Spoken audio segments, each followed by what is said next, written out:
I am on board. Bob, welcome. Thank you. I'm here. Welcome, Bob. All right, the time is now 6:31, and the February 16th, 2023 meeting of the Development Review Board for the City of Winooski has been called to order. The Development Review Board is a quasi-judicial volunteer resident board that upholds standards and procedures as defined in the Winooski zoning ordinance. We review and make decisions on subdivisions, site plans, conditional uses, variances, and appeals of the zoning administrator's determinations. The DRB has authority through the state of Vermont statute and ensures due process, protects the rights of applicants and the rights of the public to participate in proposals for land development within the city. Appeals of our decisions are heard by the Vermont Superior Court Environmental Division and the Vermont Supreme Court. My name is Matt Basowitz. I am the chair of the DRB. Harlan Miller is our vice chair. Elsie Goodrich is our secretary.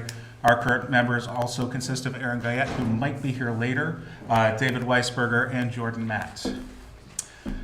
Given the increased public response to our current agenda, I feel a bit more clarification might be helpful tonight. We are, as I said, a volunteer resident board appointed by a vote from City Council. We are your neighbors, and in a small city like Winooski, we are all keenly aware and sympathetic of your concerns. While deciphering and upholding the rules of the Winooski zoning ordinance, please know that we each carry the burden of setting aside our own emotions and opinions to remain as impartial as possible when making any decision. Votes and recommendations are always cast in closed deliberative session that will take place as soon after the hearing as possible.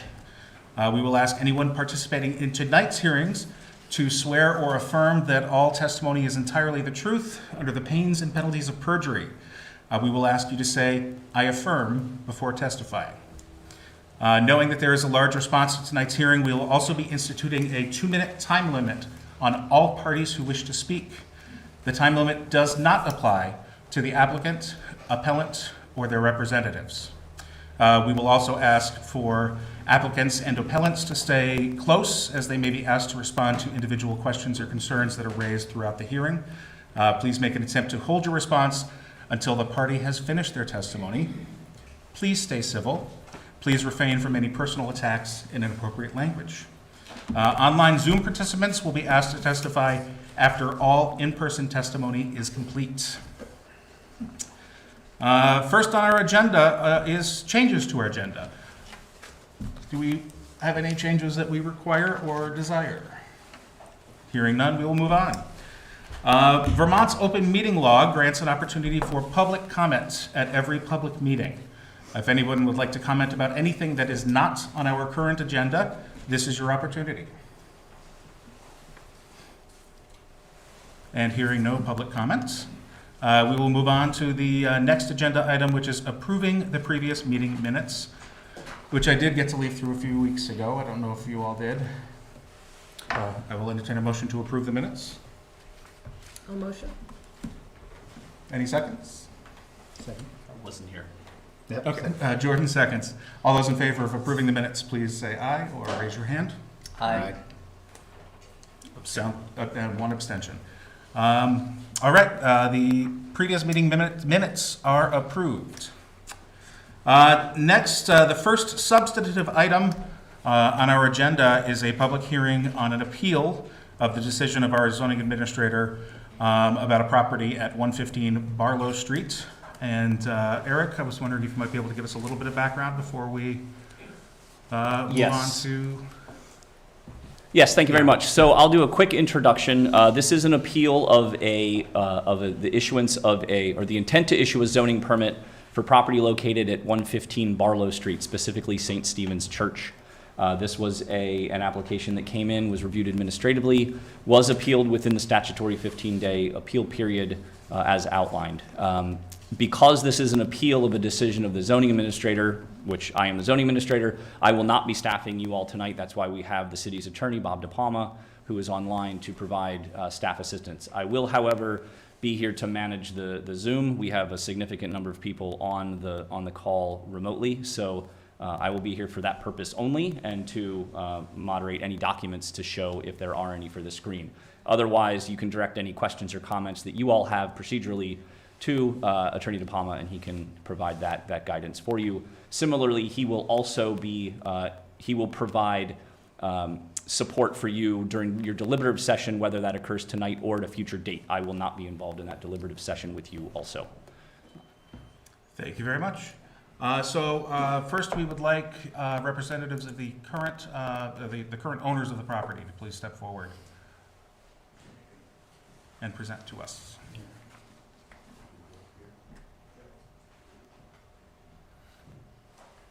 Oh, while they're coming up, if I could, anybody that's here, that please make sure you sign in up here at the front so we have a record of who is in attendance tonight.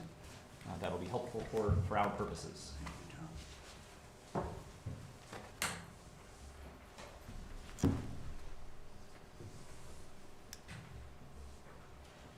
Thank you. Yeah, thank you. First things first, we do ask that you affirm that everything you say is the truth under the pains and penalties of I perjury. affirm. Thank you. So if I might explain, I'm Tom McCormick. I'm an attorney, but also a deacon at St. Francis Church. To my right is Monsignor LaValle. He is the longtime pastor at St. Francis. He was pastor for 31 years. He's now pastor emeritus. And he suffers from extreme macular degeneration, so his eyesight is quite limited. He cannot see you at all, can't see anybody who's here. So he hears extremely well, his mind is sharp, but his eyesight is not so good. We can assure you we are the best looking board in the city. Yeah, it's right. So tell us a little bit about your project and why we're here. Well, Well, go okay. ahead. I think the reason we're here is because we want to talk about the demise of a very beautiful and a wonderful church.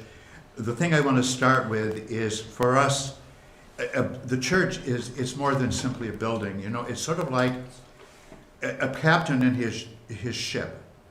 You know, always referred to as her, as she. It's almost personalized. The love that we have for the building, it's a very sad thing that we're doing. We are watching a church close. That's a very difficult thing to do. What we want to do is we want to bury it. Let me give you the reasons why. First of all, number one, there's in canon law, when we build a church, when we consecrate a church, when we open a church, it's always for the worship of God. That's what it's about. That's what the money was paid for. The Catholic population that was known as St. Stephen's Church built that church for one purpose, and that purpose was the worship of God.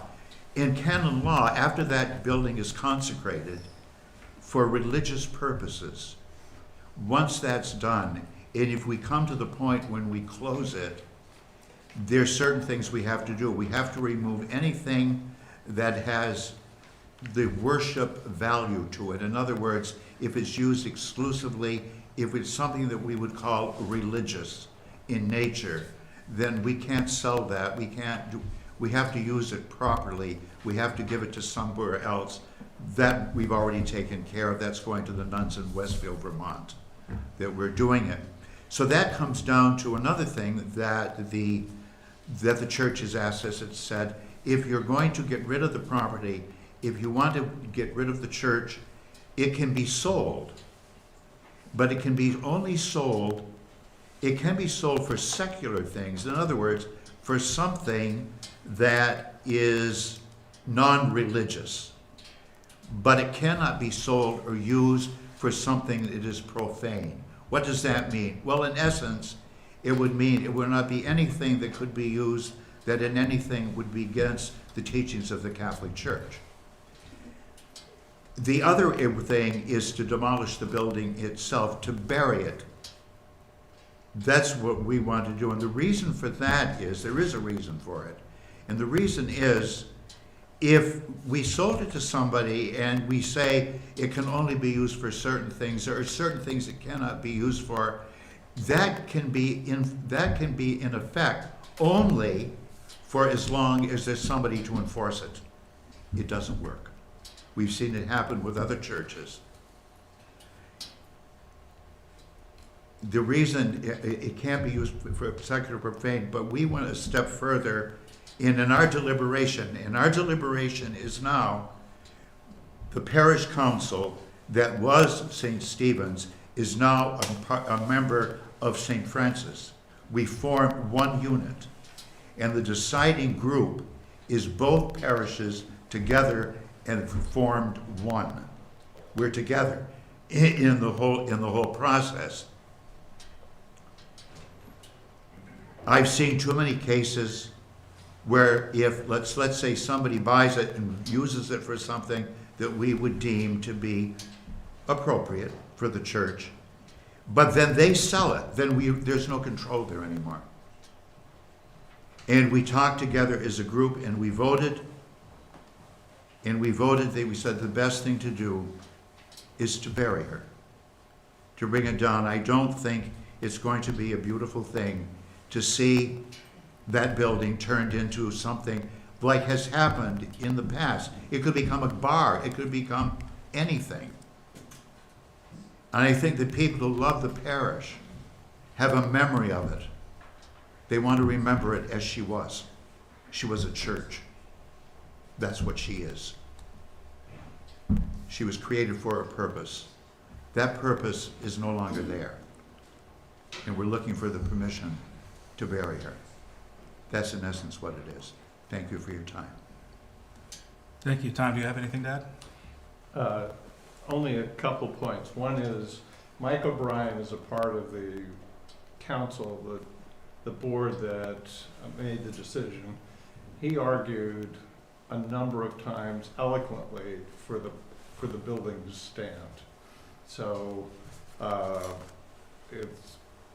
he felt very badly and he kept bringing it up, and he's a very nice man, a very persuasive man, but he didn't carry the day on this. The other thing is the request is being made by the parish, not by the purchaser. So it's why the parish is here. Okay, thank you. Was there more contention in the decision that was made, other than Mike? Were there? No. Okay. Any other questions from the board? So does the decision rest with each parish when this happens typically? It does with this parish.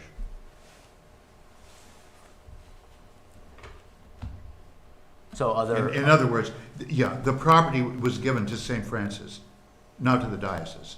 It belongs to St. Francis Parish, yes. Yeah, Thank you. certainly.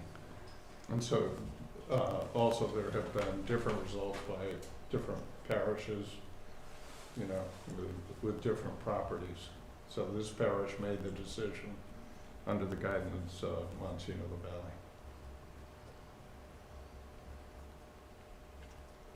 Anybody else have questions? I have no further questions.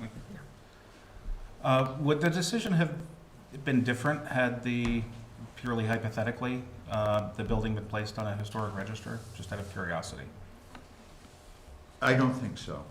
I think, honestly, I think that we feel strongly enough about this that I think we would stick to our guns as long as we could.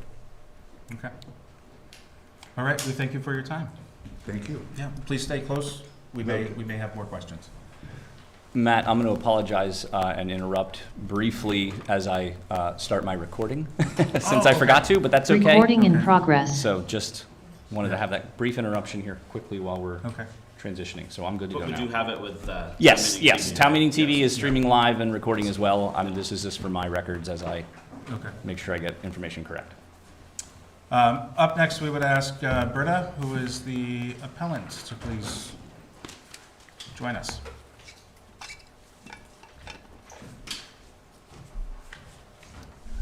And again, we ask that you affirm that everything you say is the truth. I affirm. Thank you. Welcome. Thank you. Do I just get to speak and present Go my ahead, case? yeah. Okay, so what I do want to say is that there's been a lot of reasons put out there already. 7 Days newspaper yesterday, a lot of background about, passionate people who want to save this church. It's one of Winooski's historical and architectural gems. And just understanding the opportunity that there is in a structure like this and the amazing uses we could have that could be respectful.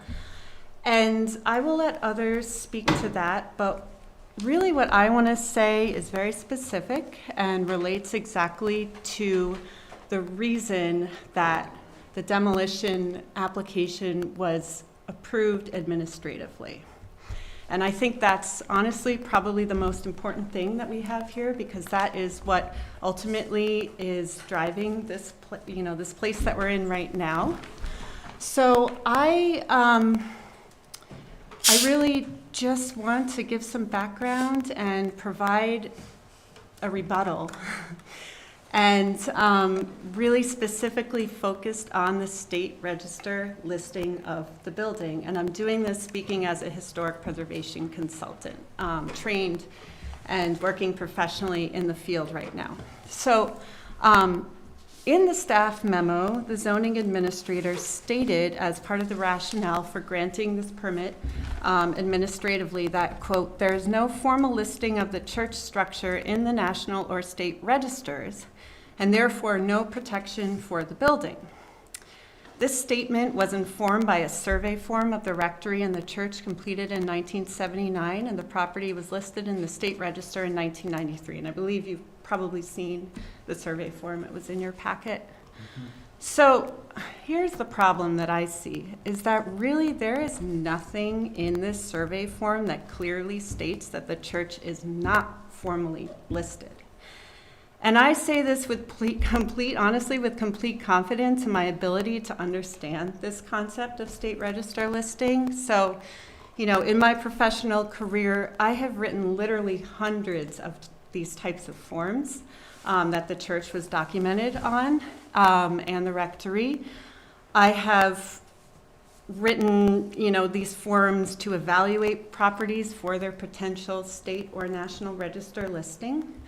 I have used existing forms and interpreted them to help with regulatory reviews of projects. So I am I just say this to say I'm very, very well versed in how we document historic structures and list them in the state or national registers. So a few reasons why I question the whole surmise that the church is not formally listed. So I'm going to just touch on those briefly. So the survey form lists the rectory as the primary building on the property because the form, as you saw, only allows for one building to be recorded as such in the field of, here's the building that we're talking about. But there is plenty of room in the form to include other buildings that are on the property, and this is in the related structures section of the form. And that's where the church was recorded. So what we have is the rectory, which sits to the south of the church, was in, I believe, 1870s building, and it was built at the time that the original St. Stephen's Church was built. So it was the rectory for the original church. That church was replaced by the current church in 1928. And the fact that the church is considered a related resource to the rectory really does not necessarily mean that it's less important or subpar to the rectory. We don't know why the person who wrote the form, this was 43 years ago, why they decided to have just the rectory as the primary building and the church not. We can't read their mind and try to understand that. So I say that because we can't read their mind and think that they didn't want the church listed in the first place just because it sits in that portion of the form. And I'm getting very technical, but I think this is really important. So when we complete a survey, methodology requires looking at a property holistically. That's how we approach a survey of a historic property. We don't chop up the property into different buildings and say, oh, we're only going to look at this building by itself. And especially when we have a case where a church and a rectory functionally complement each other. The rectory is significant because of the church that's next to it. it would be, you know, really incorrect to say that we don't want the church listed, but we want the rectory listed. That just really doesn't make any sense. And so we should not assume that the author considered the church less important and therefore not state register listed. So the second point I want to say is that the staff memo also states that, quote, when the original survey was completed, it is believed that the church was not yet 50 years old and therefore not eligible for listing, hence the reason it was not included and only referenced in the rectory survey. So I can't really make sense of this claim because, first of all, it is included in the survey. It's not included. And the survey form clearly states that the church was built in 1928.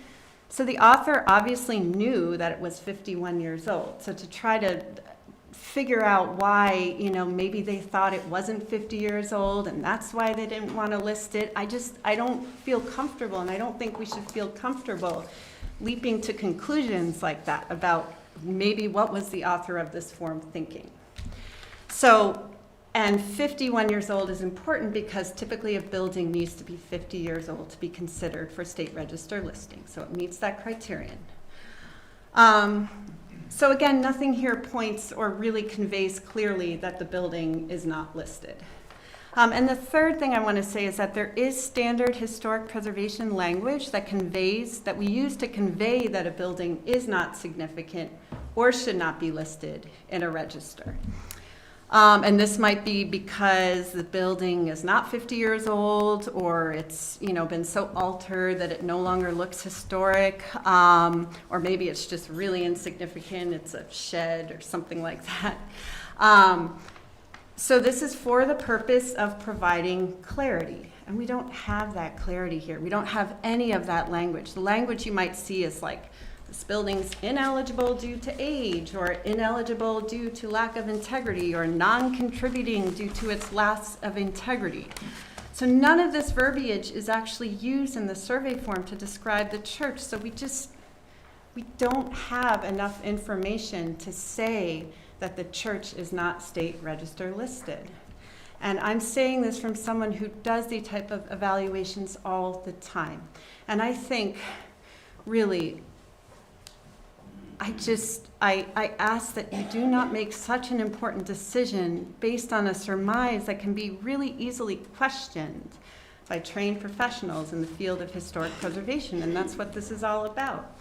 You know, is this building protected by Winooski's ordinance that it's sections 4.1 and 4.4 that deal with the demolition and design review for historic structures that says it has to be listed on the state or national register. So I feel so uncomfortable with the fact that we would decide on this based on fuzzy information.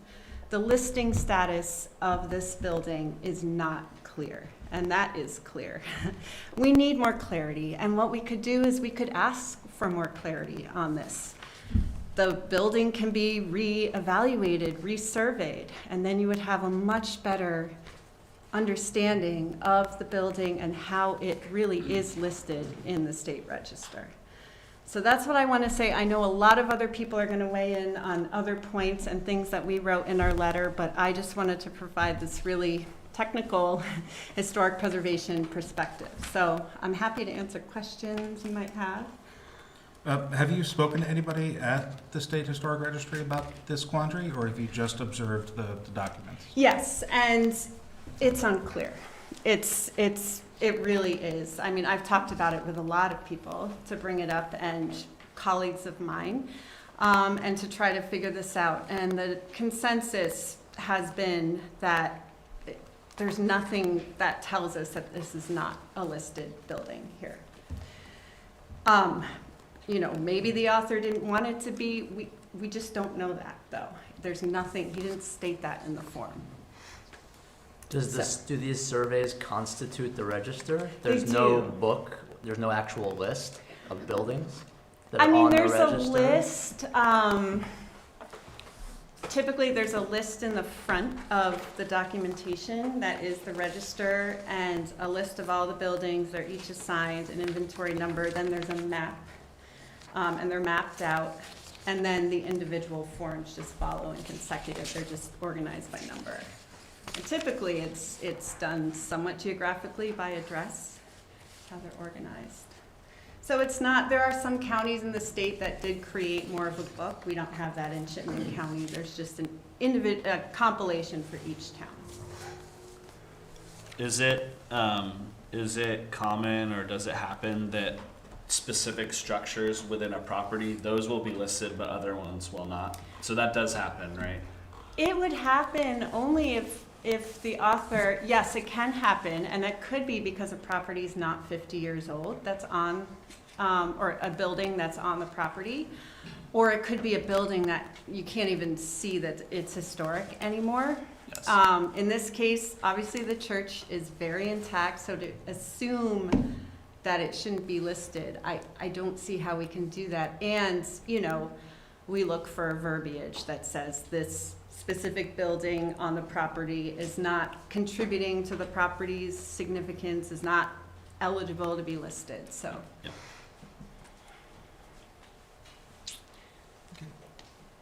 Is there a state official in charge of all the registries that could be asked, is this building on the state register, or would they give, in your opinion, an ambiguous answer to that? I mean, is there someone, state building historian, in charge of this? There are. They do keep, there's a state architectural historian and a state historic preservation officer. They are not really, their position is not to be involved per se in local zoning matters. So what could happen to get a definitive response from them is to ask the property owner, the applicant, to reevaluate the property. And that would be documenting it and to confirm that it would be listed in the state register. And that could be submitted to the State Historic Preservation Office, and they could offer a definitive answer. That's how we would go about getting them to weigh in Thank you. on the record. Any other questions? Yeah, I have more. I know there's Go ahead. sometimes like historic, I forget what it's called, like a district, Mhm. right? And those typically list multiple buildings in the district. Right. So if you had one of those and there was a building in the district that was not listed, would it be considered not on the register? That's a tough one, and I do encounter that sometimes. In that case, if we are looking at this historic district and we are looking at this specific building and we're not seeing any documentation about it, we would do an evaluation of the building, and we would fill in one of these survey forms to document the building's architecture and history, and then make a recommendation for whether or not it should be listed in the district or not. So basically updating, you know, or creating a new evaluation of this building that was omitted. And does that process require the permission or request from the owner of the property? When it's a historic district, it does not. If you're looking at an individual property, which is the case here, it does require the owner. So we can't go ahead and just do a documentation of St. Stephen's Church separately on its own and then submit it to the State Historic Preservation Office for them to issue their finding as to whether or not it should be listed in the state register kind of on its own, or maybe as the primary building or not. So unless we have the owner permission, we can't do that. However, it can be something, if it's within the context of a regulatory process and it is required in order to sort of complete the regulatory process, and that would be evaluating the building within various historic preservation regulations, then yes, an outside person can go in and evaluate the property and do that. This form, is this filled out by someone from the state, or by, it could be a consultant from the Yep. property owner? Yep. Either or? Either or. Back in 1979, when this survey was done, these forms were usually filled out by people who are working for the State Historic Preservation Office. Sometimes that happens. Mostly now it's a consultant who does it. Cool. Mhm. And I think my last question, so when a building that's on the state register is demolished, like it looks like it's permitted, as long as there's a letter from the State Historic Division or a consultant saying its historical value has been compromised. Mhm. Is that, has that happened? To your knowledge? I mean, is there other buildings that are demolished without that letter? I mean, So that is really specific to Winooski, and I don't have such a strong handle on that. A lot of the times, and that will be the case here, is that a development of a property, if it has a historic building on it, but if it's got more than, I believe, 10 units, it's gonna have to go through Act 250 review. And so demolition of a building, a historic building, is tied to the Act 250 process, and it's something that gets very, very carefully reviewed and considered. And in Winooski, being in an urban place, most of the Act 250 criteria projects are exempt, except for historic preservation. So priority housing projects are exempt from most of it. So that's where I've seen it really come into play in Winooski, is through the Act 250 process. And one thing I'm concerned about here, and this brings up another point, and I'll wrap up soon, I guess I don't want to take up all the time, but, I mean, unless you have more questions, but this concept of anticipatory demolition. And that is when a property owner knowingly demolishes a building on their property to clear the way for a project that will be subject to Act 250 before they submit the project, a petition to or however the application for Act 250. And it really sounds like that is the case here. And that is very problematic.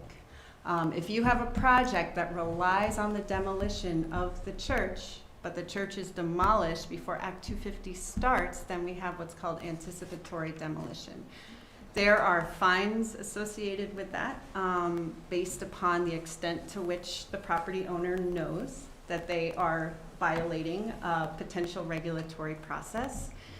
The idea being that the State Historic Preservation Officer is not going to be given the chance to fully evaluate the project, which includes the demolition of the church. So that is a whole other thing, and it's sticky, and I don't wish that upon the developer who wants to have a project going forward, because they're gonna have some serious issues and hoops to jump through to deal with the loss of this building.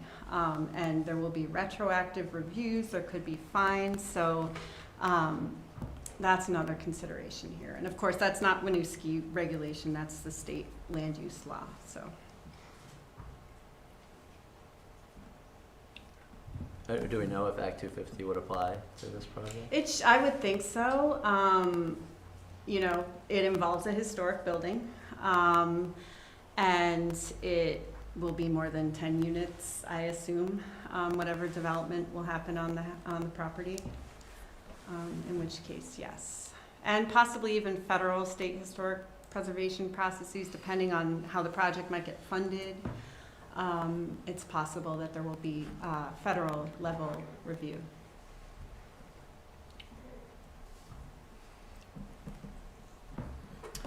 Thank you so much. Hopefully that helped. Yes. Got very technical, but Yes. thank you Yep, for sorry, I was listening. in the middle of writing a note. Great. Yeah. That's good, we like technical. Yeah. Oh, good. That's, I can get really into it. thank you very much.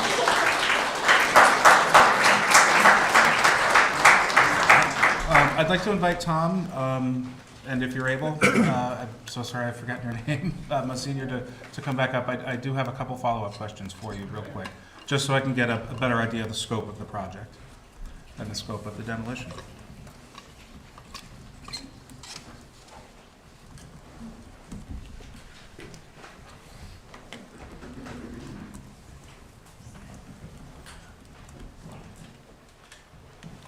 So something that was not brought up when you guys were here up a few minutes ago were the other structures on the property. The Winooski Senior Center currently stands on that property. The rectory currently stands on that property.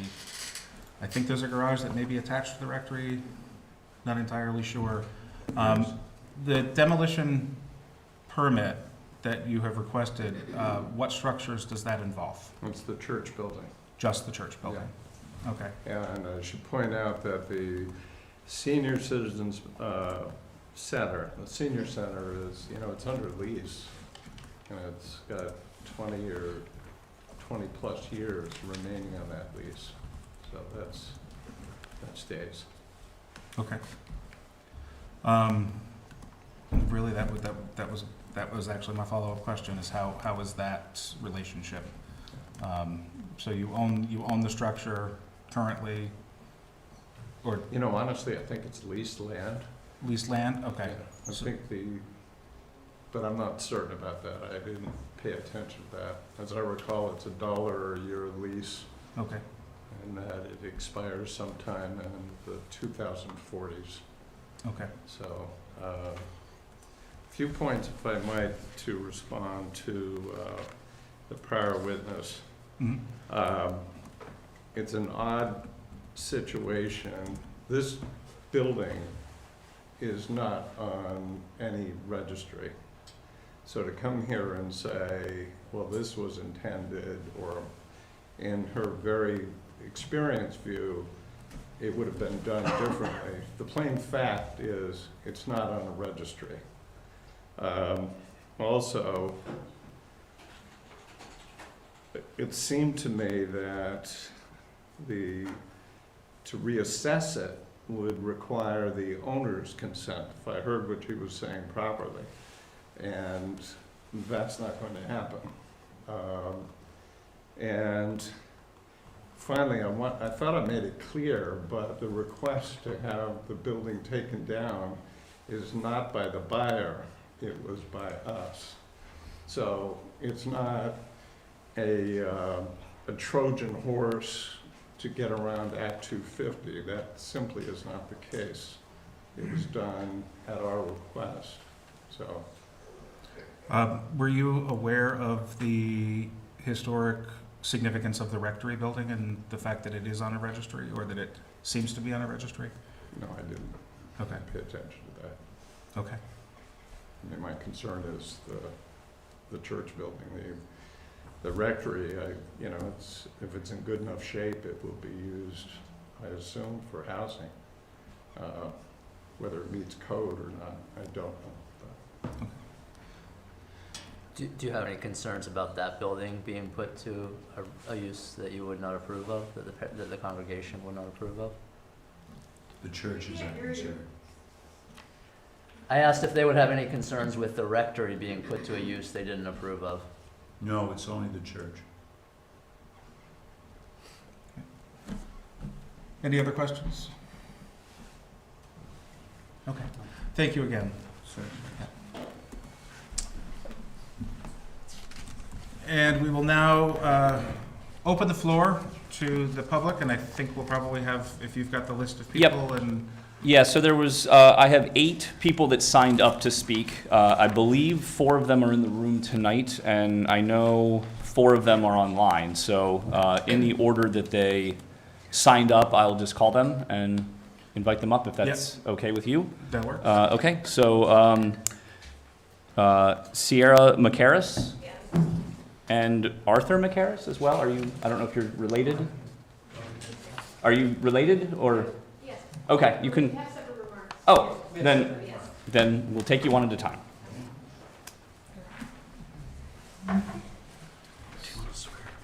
Yes. So just a reminder, we are going to be running a timer. Yes, I have timed my statement, so Okay. it should be under 2 minutes. And we will ask that you do affirm that you are Yes, telling the truth under the pains of perjury. I do. Okay, thank you. All right. Actually, that's a good idea. At this point, if you are in the room and you intend on testifying tonight, we can take care of all of that right now. If you intend on testifying tonight, please raise your right hand and say, "I affirm." I affirm. that you are telling the truth and you understand the consequences. Thank you.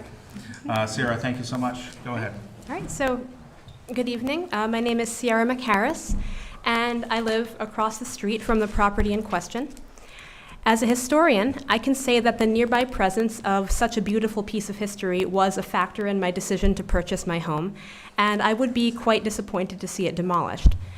The letter signed by Britta and others includes most of my thoughts on this issue, but I would also like to address St. Francis Xavier Parish's signed statement that, quote, uses that seem innocuous to non-believers may nonetheless be perceived as inappropriate or even disrespectful to believing Catholics.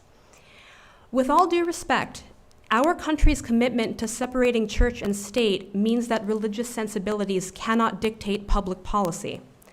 Allowing them to do so would undermine Winooski's character as a diverse and pluralistic city where all manner of spiritual beliefs can coexist.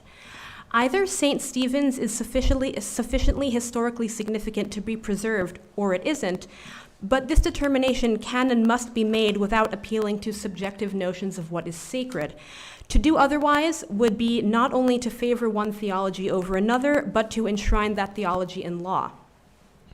Winooski's foremost responsibility is to, and I quote, protect, preserve, develop, and use Winooski's historic, cultural, and architectural resources to maintain the architectural and historical integrity of existing buildings or features and ensure the compatibility of new construction or usage to adjacent properties. No religious sensibility should be permitted to supersede this civic duty. Thank you. Thank you, Sierra.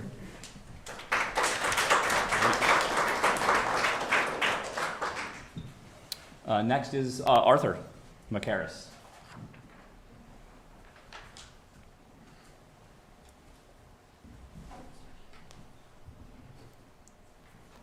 Thank you. Welcome. What I'd like to say is I like the building. The reason I like the building is because I grew up in Massachusetts, just outside of Boston. My family had a construction company that specialized in renovating old historic buildings in Boston. And so I spent my summers working there, old brownstone buildings. I moved up to Vermont because I liked the quality of life here in 1986. So in exploring the area as a newcomer, I found this church to be just so beautiful. Whenever I was in the area, I made the effort to go by it, just to look at it. So a few years later, I decided to become self-employed. I rented an office, which my first office was here in Winooski in 1990, and I was there for 4 years. And going to work and from work and to work, sometimes if I had the time, I would go by the church to just to look at it. And that was in between 1990 and 94. And then now I've since been in Essex Junction.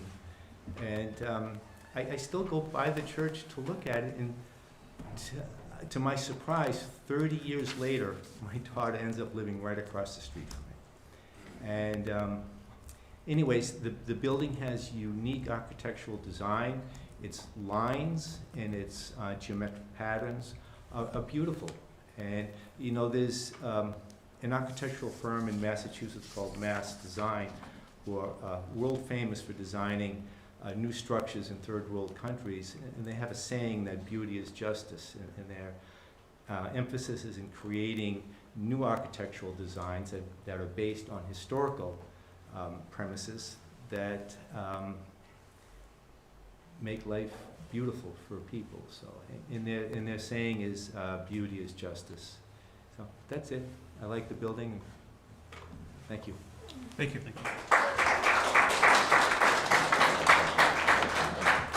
Okay. Next on the list is Joshua Sigartel, if I'm saying that correctly? And I do just want to add a caveat to the attestation that this is to the best of my knowledge. I'm a flawed human being, and I cannot predict the future. So, what was your last name again? Sigartel. Sigartel. Good evening, all. My name is Joshua Sigartel, and I also live across the street from the church. The diocese argument brings up a salient point about the use of the space. The church is loath to keep the building due to the possibility of profane activity, but seems morally sound with the prospect of selling the space, apparently, to the Handy family, one of the worst landlord organizations in Chittenden County.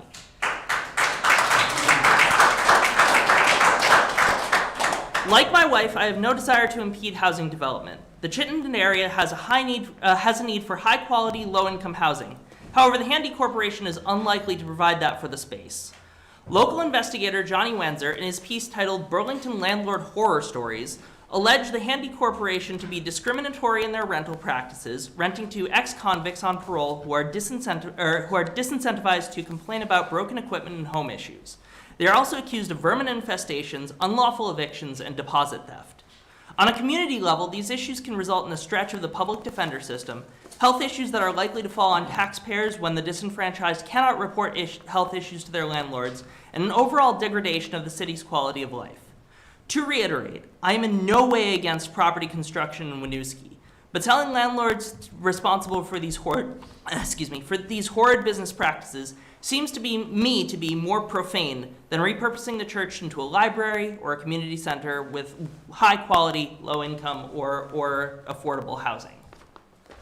Thank you, John.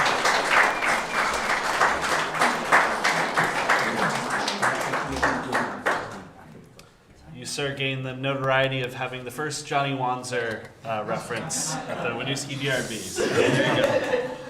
I will remind everybody that this is, right now, the owner of the property is the church, and right now, the appellant is Britta. So if we could try to keep our conversations in that area, that would be helpful. Thank you. Next on our list? Next for potentially in the room, Scott Lewis. Are you in attendance with us? Okay, you're welcome to come up. I've timed this, but I'm going to go 5 seconds. I've learned what the lights mean. Green is good up until 30 seconds. It's yellow. Red is you've hit your 2-minute mark. How interesting. Okay, well, good evening.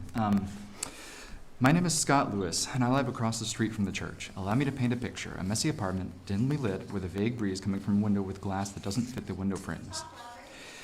Some black substance appears to be growing on the ceiling. There are cracks in the wall that have been growing for years, and you can hear constant dripping of water in the roof, which has stained another part of the ceiling. In the hallway leading to this apartment, you could hear other tenants complaining about bed bugs that have been fumigated for months, even after numerous reports to the landlord. On the way there was a vague smell of sewage from some open pipe. The door to the building had, you were told, a blood stain on it from years ago. Down in the lobby, you saw 2 men getting into a loud argument.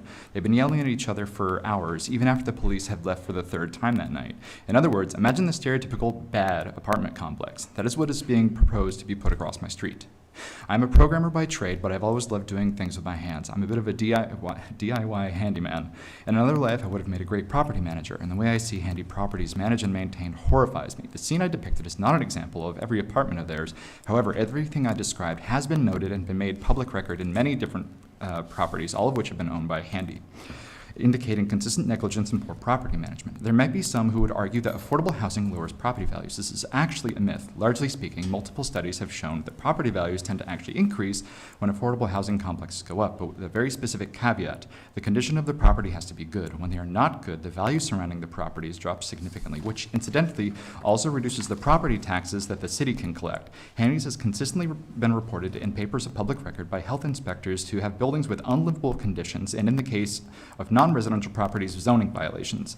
These conditions have shown studies have shown also correlated with an increase in crime. Affordable housing may not necessarily increase crime or reduce property values, but bad conditions and poorly maintained properties do correlate. The environment that Handy's property specifically cultivates to contribute to crime overall. I love Winooski, and I'm not planning on selling my property anytime soon, but when I do, I would like to be able to afford another home of equal or greater value. Thank you. Thank you, Scott.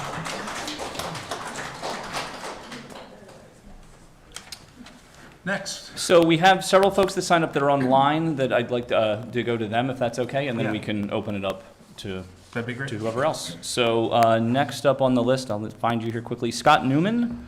I believe you have the ability to unmute and you can speak. Okay, can you hear me? Yes, I believe we can hear you. I can't see you. Okay, terrific. Yeah, thank you. Good evening, and thanks for the opportunity to provide comments on the St. Stephen's Church. I'm Scott Newman. I live in Burlington. My interest in this building is as a 30-year historic preservation professional in Vermont. 15 as preservation officer for B-Trans, and 15 as a consultant for private, nonprofit, and government clients.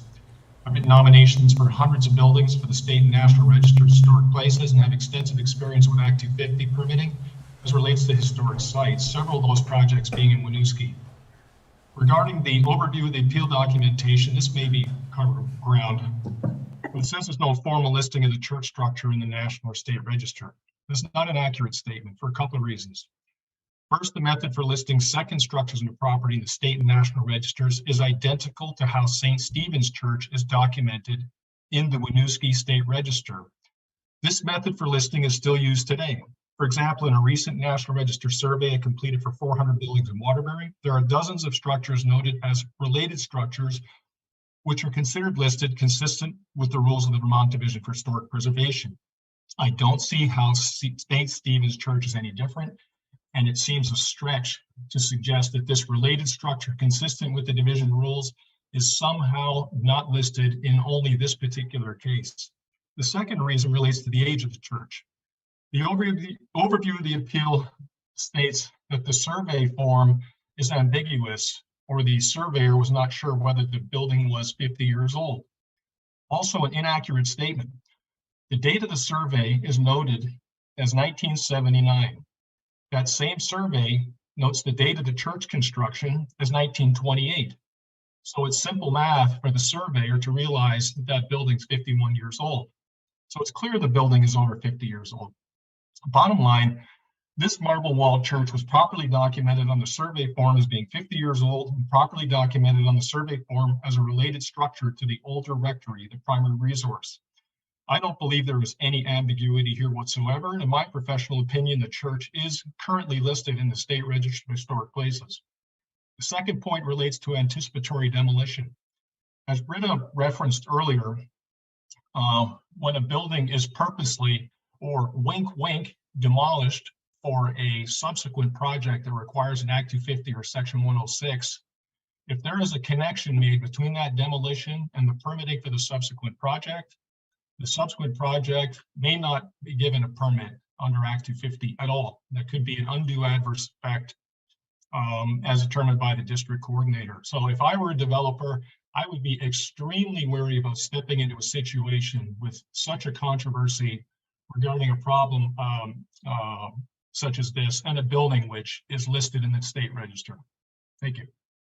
I just want to give you a heads up, you're way over time, so if you can give us just a 15-second Cliff Notes version wrap up. I'm done. Okay then, well thank you so much. Okay, thank you very much. Okay, next up online is Megan Gonzalez. Megan, I'm going to have to find you here. All right, Megan, you should be able to unmute and provide comment. Awesome. Thanks, guys. I will keep it very brief. I just wanted to chime in as a Winooski resident and homeowner that lives very close to the church as well. It's a gorgeous structure. I would so appreciate keeping it and having it go on for future generations. I'm so grateful for the work Britta, Stephen, and so many other community members have done. And I just wanted to vocalize my care and love for this community and what it could continue to be and how awesome it is. Thank you, everyone. So sorry, my dog is barking, so I will unmute. Thank you again. And thank you, Megan. All right, and next up is Jess Gerald, if I'm saying that correctly. Jess, give me a second to find you. Let's see. Okay, Jess, you should be able to unmute and talk. Hello. You did actually pronounce my name correctly, so bravo. I am a board member of both the Vermont Marble Museum and the Winooski Historical Society and a former resident of Winooski. I've had a hard time collecting my thoughts on the subject of St. Stephen's, and brevity is not my strong suit, so I'll do my best to get through everything quickly. As someone who cares very much about the city of Winooski, it's disheartening to see the change that's happened to the city as the number of perfectly usable structures which have been or will be demolished in order to erect just nondescript units of housing is really disappointing. The idea that this building is not worth saving if it isn't on a historic register is ridiculous to me. The only thing the lack of designation means is that no one had the time or the energy or the money to bother doing it. It doesn't make it any less impressive or important. The past parishes that worshipped at St. Stephen's couldn't possibly have known that this would have been the eventual outcome. And I'd like to think that if they had, they probably would have made an effort to list it and give it some protection. The argument's been made by numerous people that the building must be demolished in order to avoid a dishonorable or disrespectful use. And that also seems kind of disingenuous. I could come up with 5 to 10 different potential uses off the top of my head, all of which could be very useful and serve the residents of the city well. A library, an extension of the senior center, a community center, a food bank, a homeless shelter, all of these would be beneficial to the citizens of the city, not outside developers, and would be compatible with the Catholic teachings, even though they're secular. What better use is there for a decommissioned church than being of service to the community it resides in?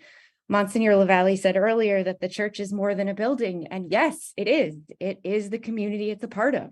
That community is still here, and they're fighting for it.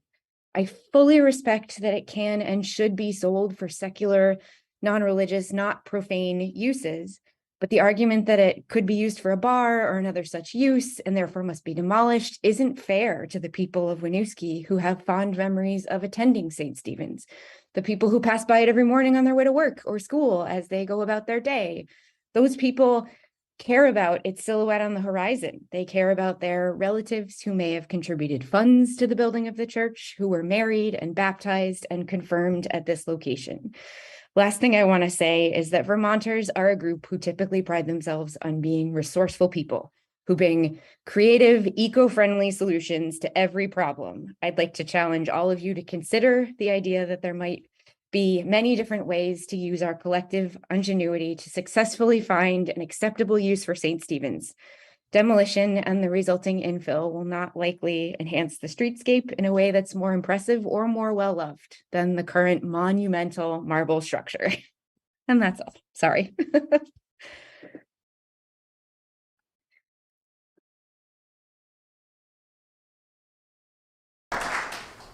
So also online, Ann Cousins signed up to speak, but indicated that she may not be able to as she's traveling. So Ann, if you are able to speak and want to, if you're able to use the raise hand feature, go ahead and I'll give you permission to speak. Otherwise, oh, there we go. Okay.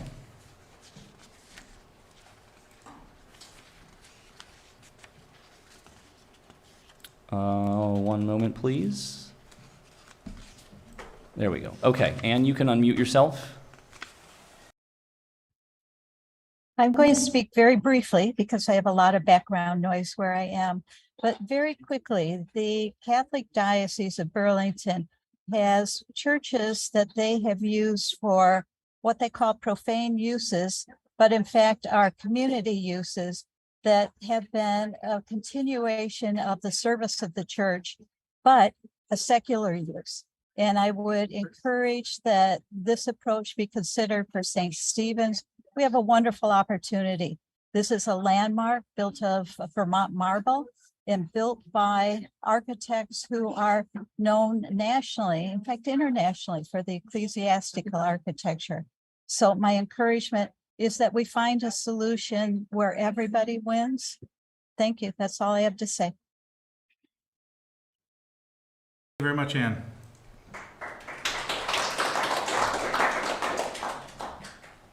Those are the only folks that I had signed up to speak in advance, so you can open it up.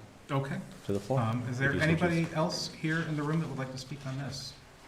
I saw your hand first. Come on up. Thank you. What's your name? My name is Felipe Oges. Felipe? Yes. I am a happy resident of Hickok Street. And I came in late, but I was hearing arguments on my way here. I was disheartened to hear so many of my neighbors completely ignore Monsignor LaValle's reasons for wanting to demolish the building. And even I heard a total perversion of the concept of religious liberty in this country.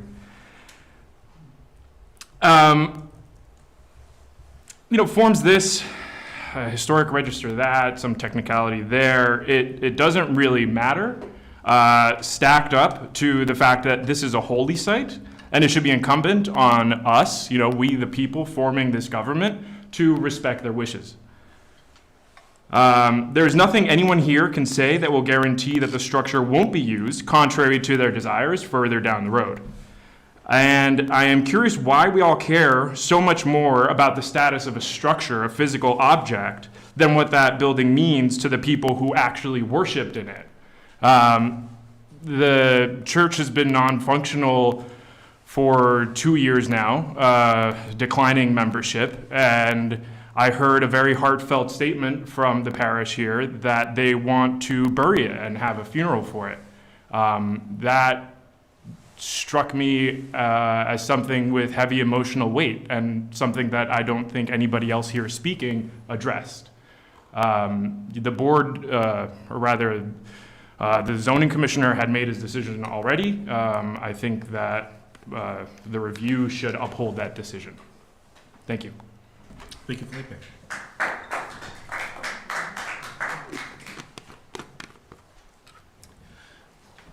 I believe your hand was next. Yeah.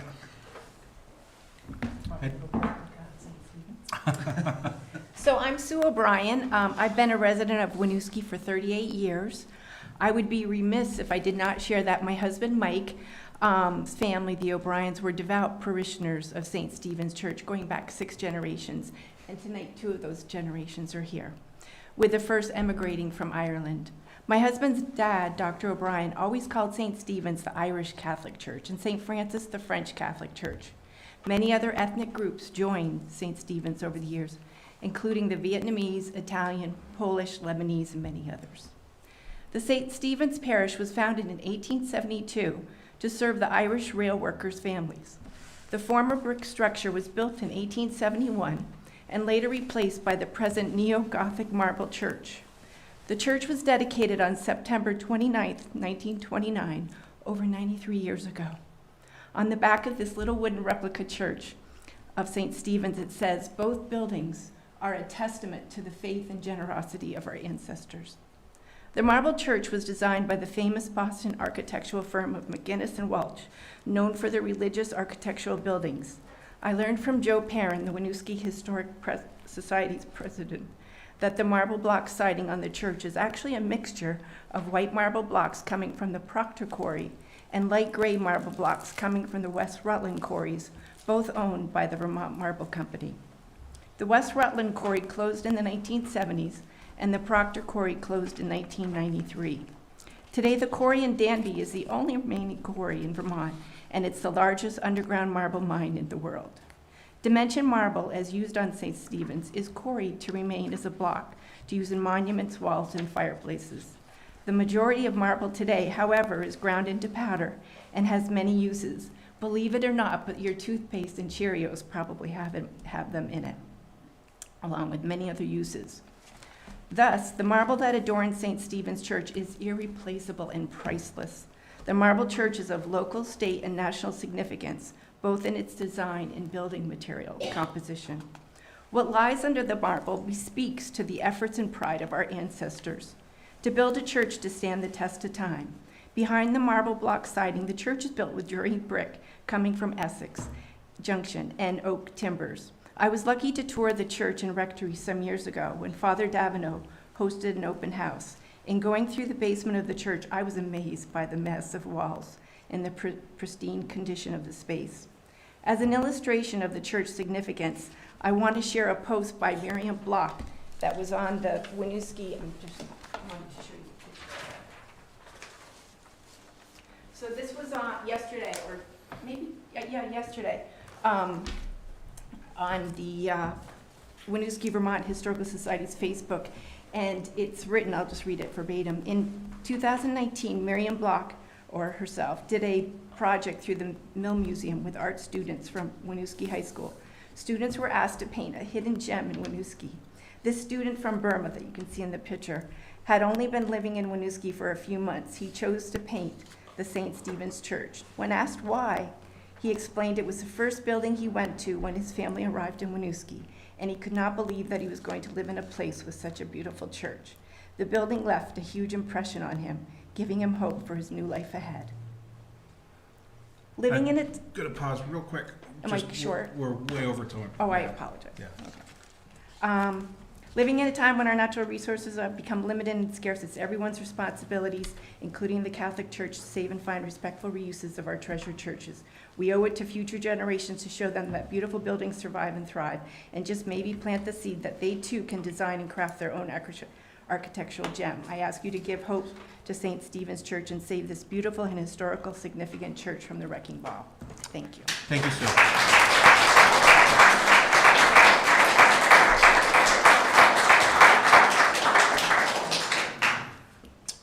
Would anybody else like to speak? Yes.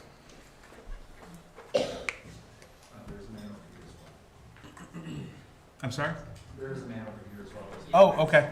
And I think I saw a hand way back in the corner. Okay, thanks. Hello. Hi, I'm Trent Swami. If you want the spelling of that, we can talk later. I have it on the sign-in sheet. Oh, great. Okay. I'd say that, first of all, here as a private citizen, I have no particular love for the Hendy family. I'm a renter. I think that's unlike a lot of the people here. It doesn't mean I'm not committed to the city. It just means I'm committed as long as my means allow, and that is a flux state. I also, as a Catholic school graduate, I have no love for the Catholic Church. But it appears to me that whatever happens to this property will require the consent of the Catholic Church now headquartered in St. Francis, and that they are not willing to give that up. My worst fear is that we don't take a lesson from our neighbors in Burlington who have had a church sectioned off for many years now, only for it to eventually be demolished, and that we all end up losing our value in our properties by having such a section blocked off, and eventually losing and tearing our community apart and losing some civility in our discussion at the same time. So I'd like to just encourage everyone to stay reasonable to your decision here, and that you make a decision relatively quickly, but with all due process, so that this community can continue to be special. I would love to see this structure stay, but we have to be realistic. Thank you. Thank you.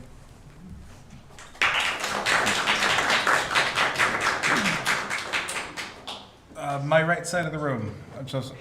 Yes, hello. I'm Rob O'Brien. So I didn't actually have a lot of information on what the key issues are when you were making your decision. But a couple of things just came out that I want to point out. Whether or not the church is on the list of historic register, I don't know if that is the key point here. What I will say is the church is historic. My family were parishioners in that church building for its entire life. So weddings, funerals, major life events, people remember. That is history to me. That's one point. The second point is I just want to respond to one of the people who gave testimony here saying, yes, the parish or the parishioners all want this church torn down. That may be true that the St. Francis Parish Council decided that they wanted the church torn down. But I think that many of people here in this building today are here because they were parishioners of St. Stephen's and they love the building and they love the church. And that is all I will say.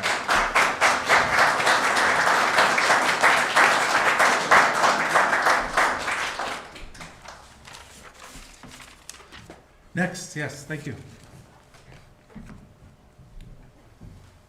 A former DRB member. Welcome back. Thank you. Hi, my name is Amy Houghton, and I actually sat right there many years ago, and I was also on the Planning Commission. So I'm also a landscape architect. So development is something that I do, and I'm professional at it. And I know this, I'm taking sort of a different stance on this, but I think it's interesting, and I want people to understand that I would love this church to stay, and I also want them to understand that this site can be developed to its maximum potential for housing without demoing the church. So I think it's important to know that. So that's just sort of a quick, and I looked at all the zoning regulations and everything and did a little drawing. So it's also been brought to our attention that a developer also said the same thing. So just that these things can coexist, and it's wonderful that that fabric can be together. So, thank you. Thank you so much, Amy. Would anybody else like to speak? Yes?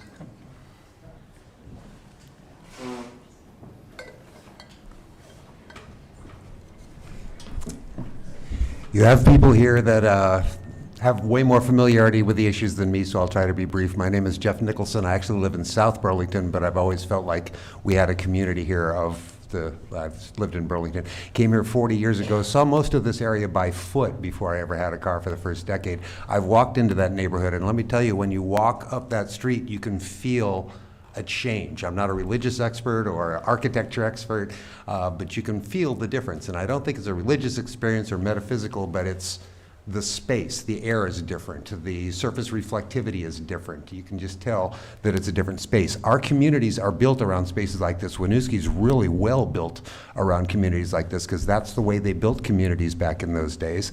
And they had different institutions than we do now. We would have a land trust or a city council or something take care of it. In those days, the institutions were the church. And so the community gave to the church to build this space. I don't understand their doctrine, and I'm not being critical of it. I don't know how the teachings of Christ relate to real estate, but I'm sure they're trying to apply their seriously, no, I'm not insulting. I'm sure they're trying to apply their doctrine as best they can, but it's the community that made that, not the existing governance of a church. And as you built these big multi-family housing units, which are either a disaster or a miracle, depending on how you look at it, we need more affordable housing, we need density, we need walkable communities, but you have to preserve the parts of those communities that make them communities. And if you think of your Winooski neighborhoods, they're all built around churches and they have residents and stuff, and that's the way this looks. If you clear all that stuff out and just have these big multi-unit housings, that's great for affordable housing perhaps, but it doesn't maintain your sense of community. And I guess that's really my thing. It's the community that donated through their institution of the church to build this community. And now you're talking about people who are from that specific religious community as well as that neighborhood community saying, maybe we would like to keep that part of the community. And personally, from my experience of knowing and experiencing that neighborhood, that's what I would recommend you do. Thank you so much, Jeff.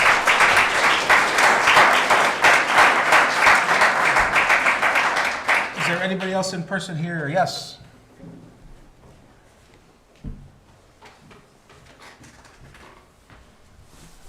Yeah, my name's Sean Blything on Russell Street. I want to echo the idea that we can have this building and the future development coexist at the same time. I'm raising a family here. I have a couple of small kids, and I'm also keenly aware that we're a growing city. We're becoming denser and denser by the year as the developments come up around us. Something that I'm becoming worried about is that we're losing opportunities of infrastructure that we won't ever get back as we cede this property away to developers, which are solving housing problems, but we're going to be creating our own new problems down the road by lacking infrastructure to have community gatherings, things like that. So the church, I feel like, is the structure itself still has opportunity to be used by the community. You know, the coexistence of this property and that building, moving the senior center into there, and growing our opportunity to actually use a common space like that in the future. So it's actually something I'd like the parish to consider is, could this be something more of a community of valuable piece? So that's about it. Okay, thank you, Sean.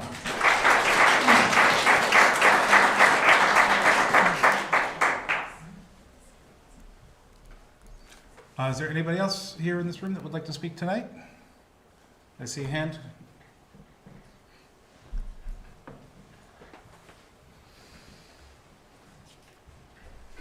Hi, my name is Jeffrey Thomas. I live on LeClaire Street last 16, 17 years. I wasn't really planning on speaking, so this is going to be a little rough. It occurs to me that St. Stephen sits on a really valuable piece of real estate. If I were the owner of that piece of property, I'd want to get as much money for it as I possibly can. The Catholic diocese is going to get a lot more money for this piece of property if they knock it down, if they sell off the marble or anything else that's valuable in it. If they sell this piece of property with the church intact, the developer that's currently interested is probably going to walk away. Maybe, maybe not, I don't know. But it seems to me that this piece of property is going to bring more money if they knock the church down. So that's something I'd like us as a community to consider. There's a lot of value in retaining this church. It's a beautiful thing. It's the kind of thing that gets on postcards for a community like Winooski. It seems a sin to knock it down, even though it'll bring in more money if we do. So that's my thought. Thank you for your time. Thank you, Jeff.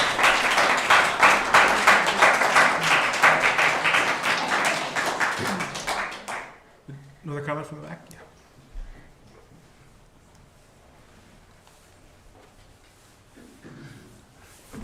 Welcome. Hi, good evening. Excuse my disheveled look. I was doing a construction in a space for kids up the road, and I'm not sure.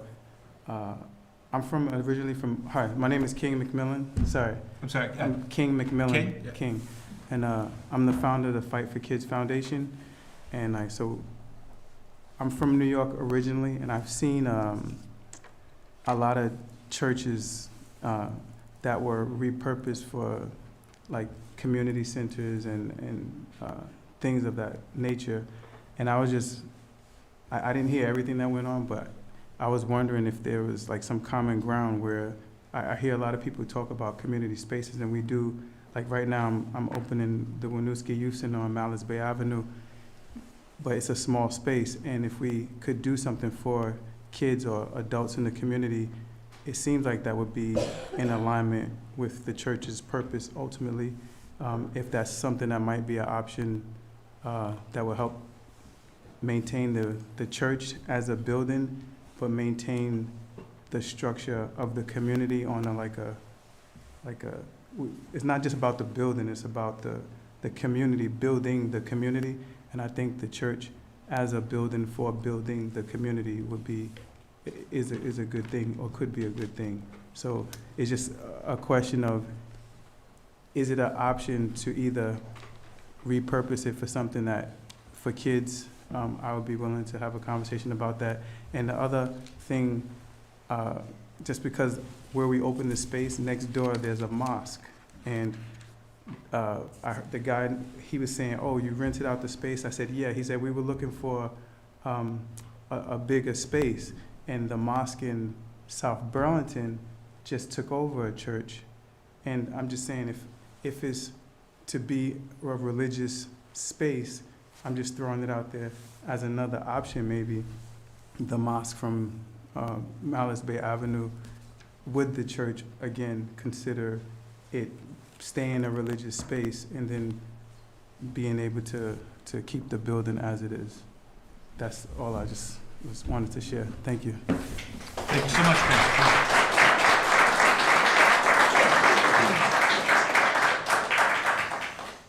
Is there anybody else here that would like to speak?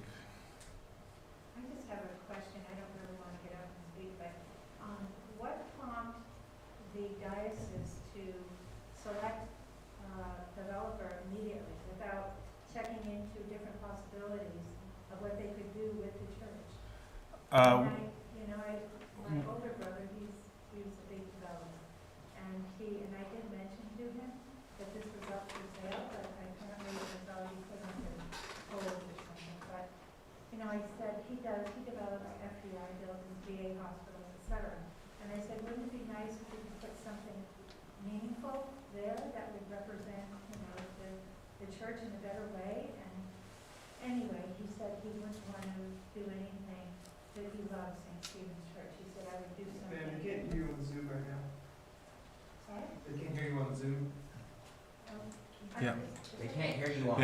Yeah, if you'd like to speak for more than a couple seconds, come on up, please. All I wanted to say is that I don't understand how it went so quickly into other developers' hands. We unfortunately can't really speak on that tonight, and as of right now, no transaction has occurred. But they may be willing to talk to you about that after the meeting. So, yeah. Hi, everyone. Jeff Barron. I own a house on Maple Street. I thought the gentleman that brought up the point about knocking it down would bring more money in is a really good point, and I'm curious that, is that the reason why? Because it would be worth more? And I also have heard rumors that there were other developers that were interested in the property. and that they wanted to keep the church, but that their offer wasn't even considered. So I was just curious if that was true or not.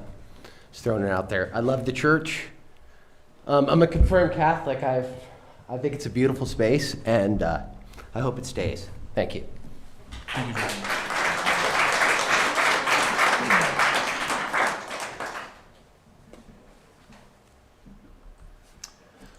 Anybody else before we turn it back online to see if there's any more response online?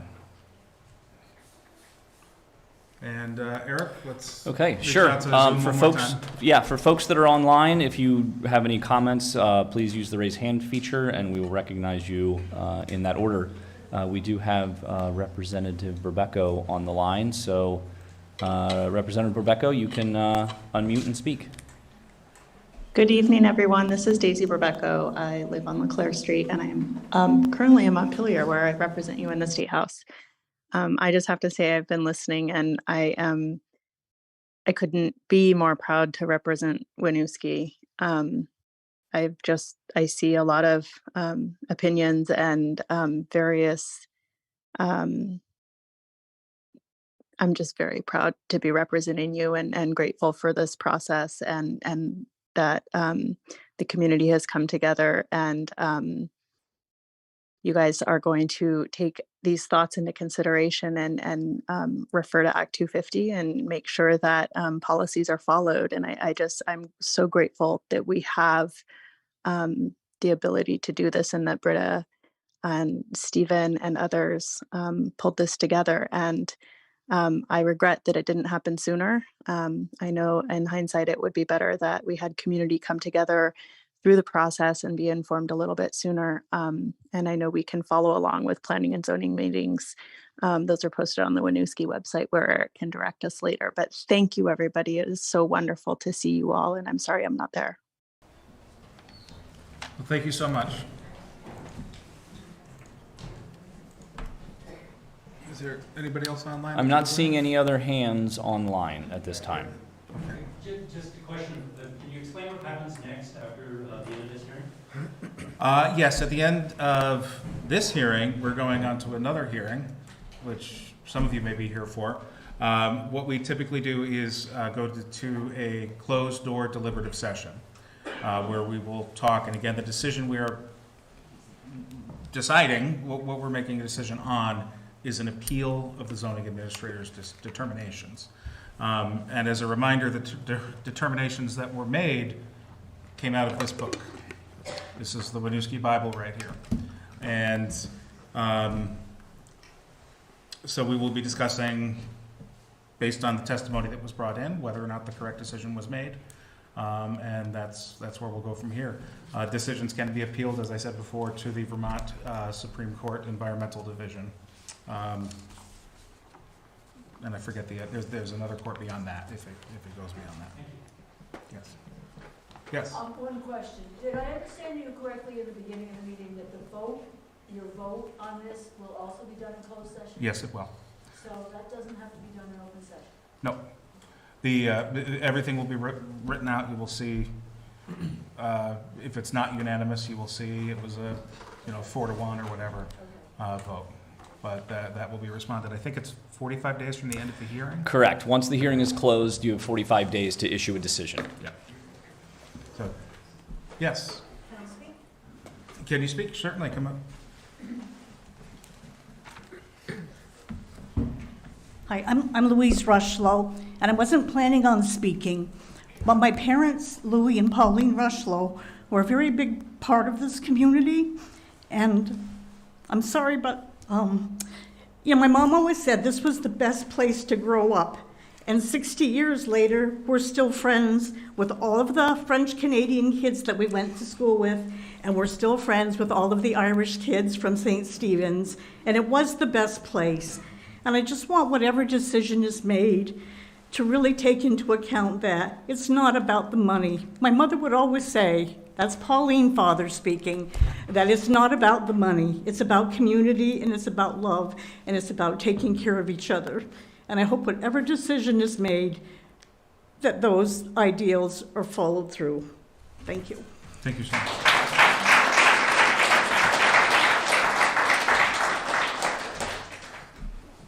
And we will invite Britta, as well as representatives from the church, to come back up and respond to any testimony. Right now, Ms. Senior and Tom, if you want to come up and make a response. I think we're all set. It's Okay. not a lot of Okay. But thank you for the courtesy. Yes, thank you so much for being here. Britta, would you like to come up and make any closing remarks after the testimony?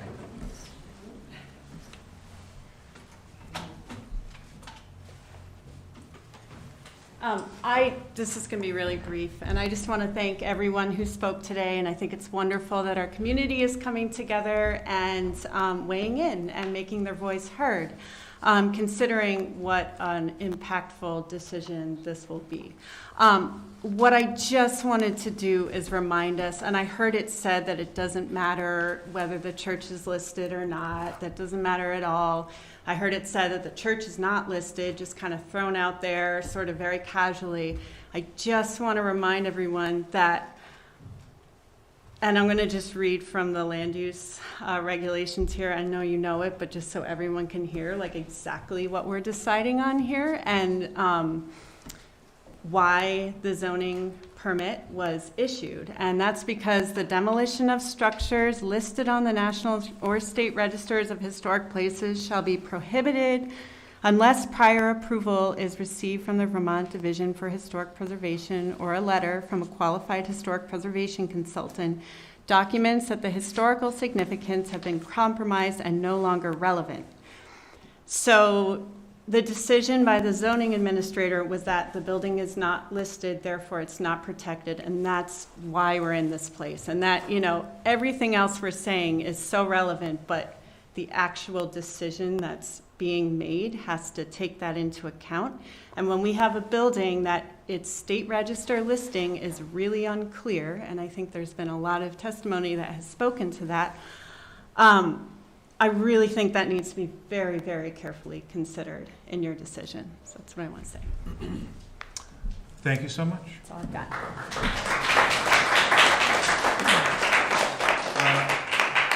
I believe with the numbers we have, it might be appropriate to take a quick vote to close this portion of the hearing. Mr. Chair, officially. Mr. Chair, before you close the hearing, we've got exhibits that the zoning administrator has put together. Just for a complete record, those exhibits should be admitted into the record for consideration with the testimony. Yes. We also have, when we meet in deliberative session, we have many more documents we'll be going through that may be admitted as well. Yeah, so just for reference, and I have a copy of the exhibit list for the applicant and the appellant. We have exhibits A through O that will be entered into the formal record. There is also a potential exhibit P, which are various correspondences that were received over the duration of this time that the Development Review Board will consider their evidentiary value and potentially admit those as well if there's any substantive information as well, and that will be included in the record also. All of the exhibits will be available online once the final decision has been issued. So. Okay. Can we close the door? No, we technically cannot. Oh. Since this is a public meeting, we have to leave the doors open so the public know where the meeting is. Okay. But we can take a recess to allow folks that want to leave and clear the lobby as well. I was going to ask that as well. Can we take a vote quickly to close the hearing for now? No, Eric recommended it might be a good idea. I will motion. Okay. Second. Okay, LC motions, Jordan seconds. All those in favor of closing this hearing? Aye. Carries unanimously. This hearing is closed. 10-minute recess? 10? Yeah. Sure. 10-minute recess. 5? 10, okay.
4 Winooski Falls Way.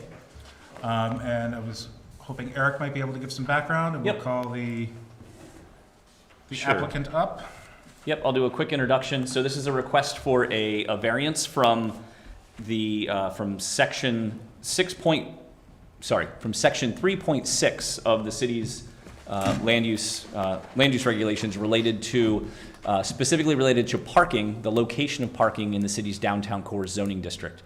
The applicant, represented by Dave Marshall here, or sorry, the property owner, represented by Dave Marshall, owns property in downtown Winooski known as Lot 9. It's officially addressed as 4 Winooski Falls Way. It's a small parcel kind of right on the northwest corner of the land out in front of the Champlain Mill, southeast of the circulator. It's a 90 by 90 lot. It is within the downtown core zoning district. So the regulations outlined in Article 3 of the Unified Land Use and Development Regulations apply.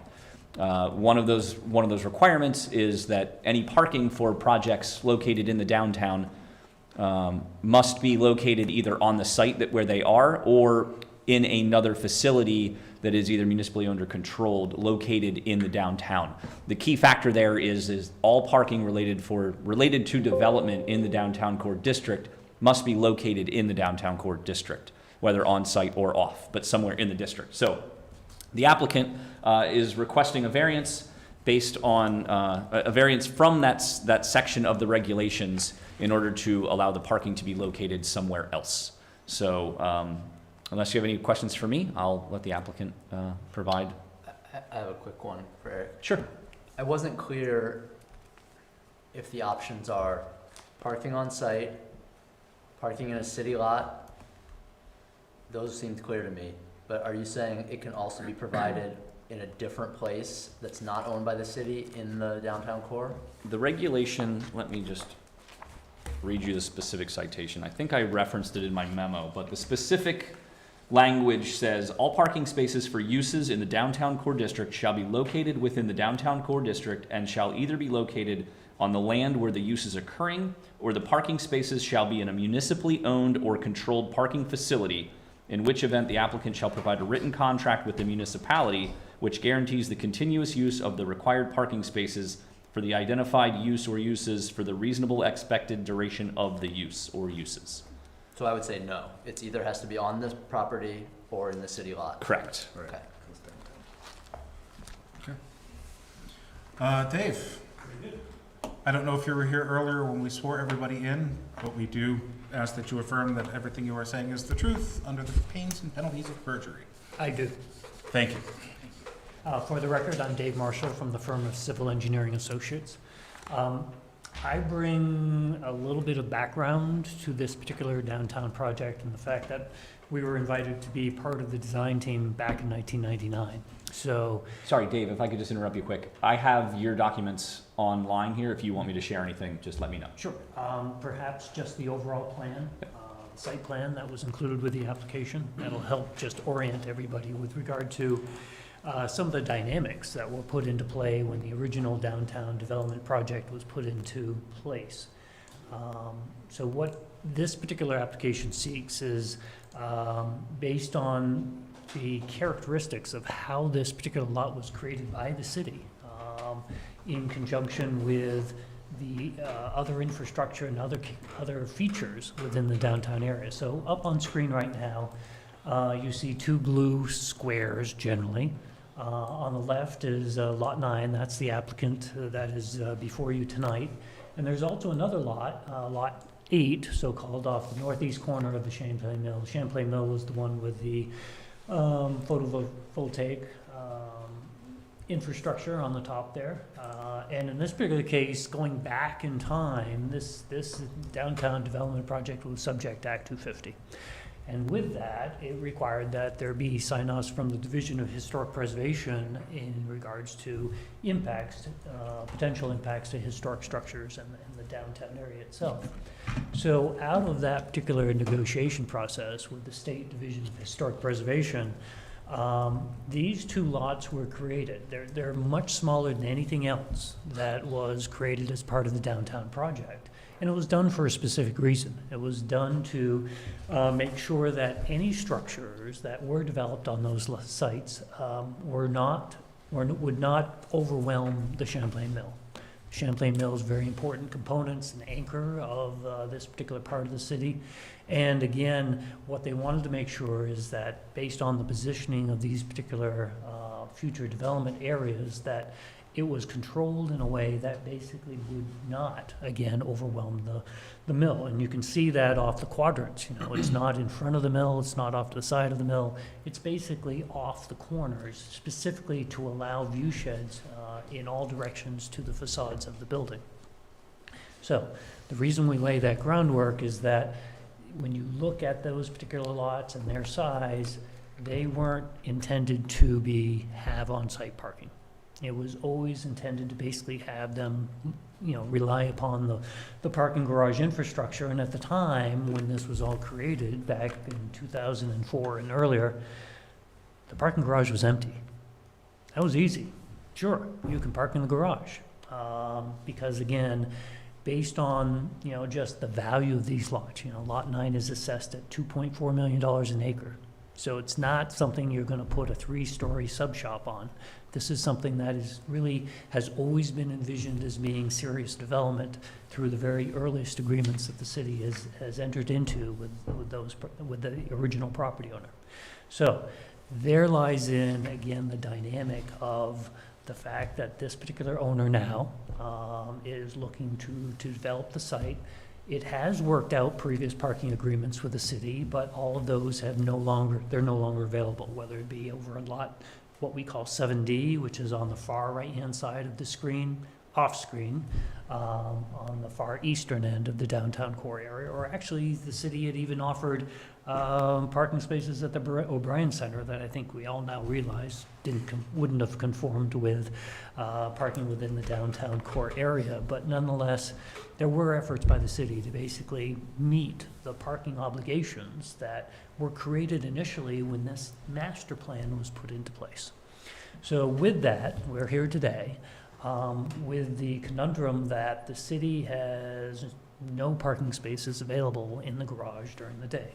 It's oversold. The report or the information that the applicant provided in the application and supported by staff in their particular review identifies that through contractual agreements that there is no parking available to provide to Lot 9 or Lot 8 for that matter. So with that, we're in a scenario where it really doesn't make any sense to try to develop Lot 9 with parking on it. Even the topography doesn't set it up for trying to put multiple levels of parking. It's just too small to basically provide those particular access points. So with that, you know, the plan had always been for some substantial building at that location. The value of the land dictates it, and also the city's own TIF. You know, that's the document, or that's the plan that utilizes the tax incremental financing. Any increase in value on a piece of land, those taxes are used for a substantial period of time to pay back for the infrastructure that was put into place for the downtown. So the plan had always been to have something substantial at that location, and the applicant is moving forward with what the city had identified as far as a very high likelihood of a hotel being planned for that location. That was put in place in 2006. Staff has brought forward the development agreement with the original property owner at that time. So with that, that's the framework of how we come before you today. We would love to be able to move forward, but we can't without parking. The city has said, yeah, there's no parking for you. So how do we fix this? Well, one of the things that also was a dynamic component of the original regulations that were created, this was all done in interim zoning, and then as staff has indicated, as Eric has put forward, it eventually was codified in a formal manner within the city's development regulations. The idea was to fill the parking garage. We have to pay for it, and the last thing we want to do is have somebody parking, you know, 3 blocks away when we need the revenue to basically pay off the infrastructure that we have put into place here. So that was also another reason why you had to park inside the core. either on your property or on the city property. You know, it's kind of controlling, but that was done for a purpose. So we're here today with the understanding that the city garage has been oversold, and all we're looking to do is try to find a solution that would allow for some techniques in regards to off-site parking to be utilized to enable the hotel to move forward. Actually, what they're proposing, and it's not part of this application, it's something that would show up as part of a site plan application later, but it's actually use valet parking. You know, it's, when I go to Boston, the last thing I want to do is go and try to figure out where to park. So yes, I swallow hard and I say, here you go. Please go park my car, and you know, when I need it, I'll let you know with the 15 or 20 minutes time that they say you need to provide. So that's the, you know, ultimately there is a technical solution, and with that, we're trying to find a way to recognize that when these set of regulations were created, it had a certain, had good faith or good intentions as far as how it was to be implemented, but that has now been lost with the fact that the parking garage is so successful. And in that regard, there's no relief or no opportunity, more importantly, for the owners of Lot 8 or Lot 9 to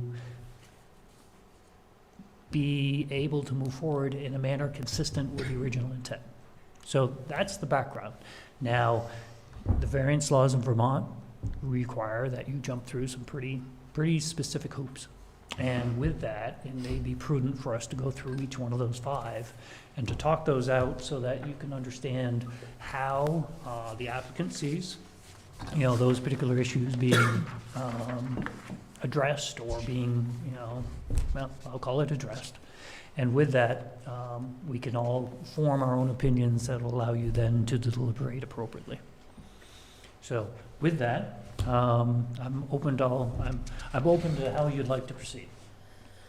So I believe you were on a call with City Council. It was a big, massive Zoom, maybe 2 years ago, 3 years ago, that I was also involved in. They invited me to come and chat. Mm-hmm. And there were some concerns that were brought up at that meeting, and I just want to know if they had been talked about or addressed, and some of those concerns involved the potential for on-site parking, and is that still an absolute no-go to have underground parking there? It's really not a viable solution. So we've looked at it. You know, each based on just the size of the lot itself.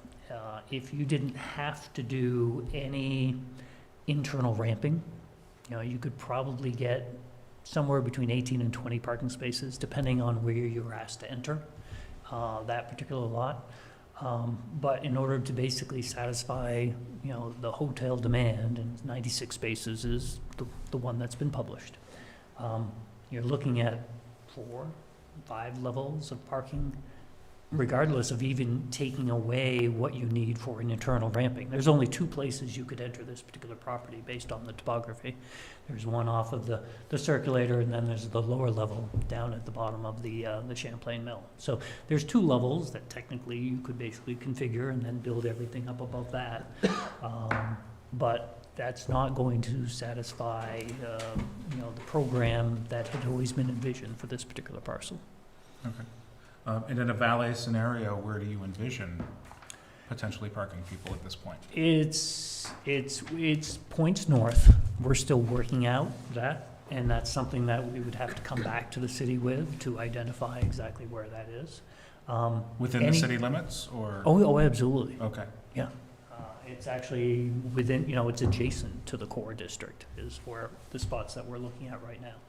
So there lies, in, you know, so it's not really remote. Mm. It's remote compared to where you and I like to park our cars in relation to where we're going, but it's not a significant distance. And I know that there was another question, I believe I asked it, I don't know if it was answered at that point, was in regards to a valet type of scenario. Mm-hmm. You would be removing several of the street parking spaces in front of, we'll call it a little park area by the crosswalk. Is that accurate?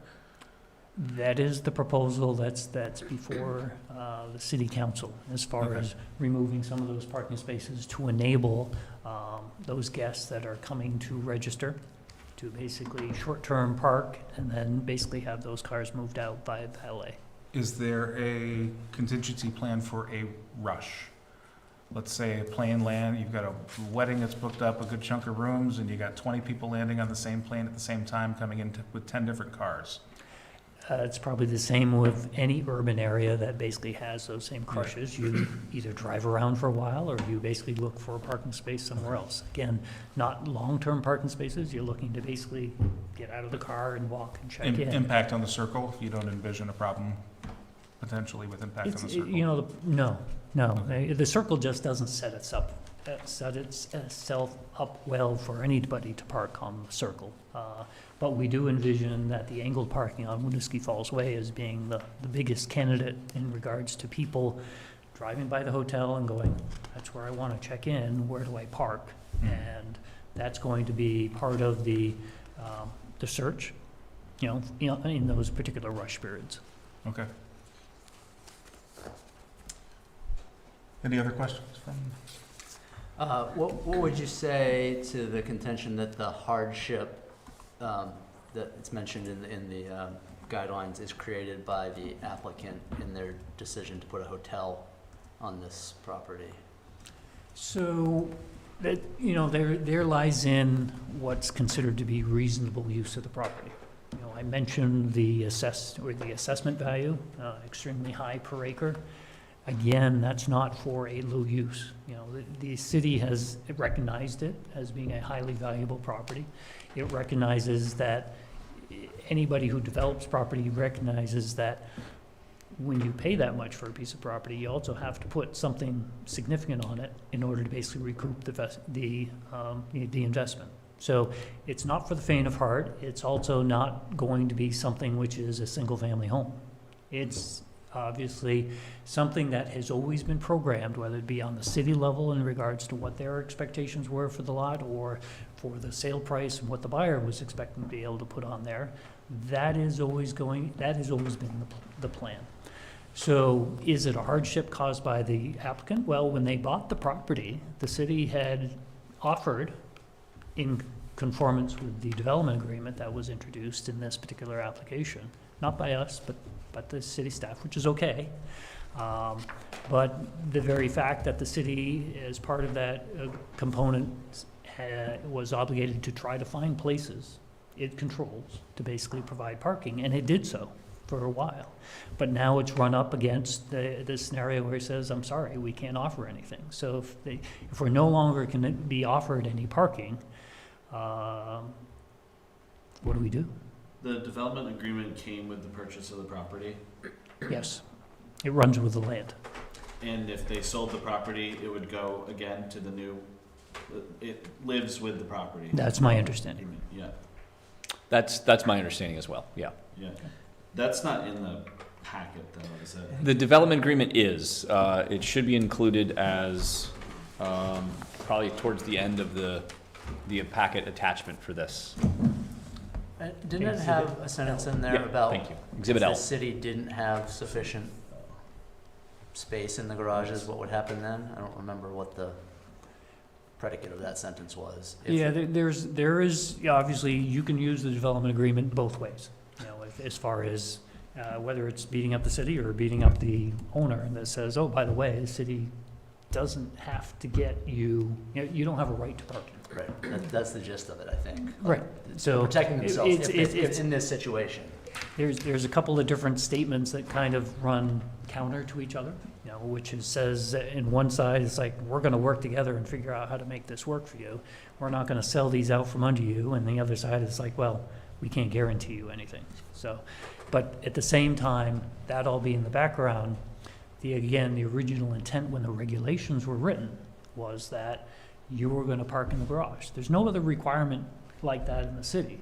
It was done specifically for a reason, and it was done to basically ensure that the parking garage was going to be full. Well, very successful, as far as at least selling out the contractual obligations. Isn't the city building another garage, or that's at least a proposal? The It's mentioned city, in some of the documents. There is a plan to build a garage on lot 7D, which is the dirt lot behind the CCV building. We are moving forward with that. The city did have a vote to bond for that garage, to borrow the money to do that. So that process is moving forward, moving slower than we anticipated, but there is still a process moving forward with that garage.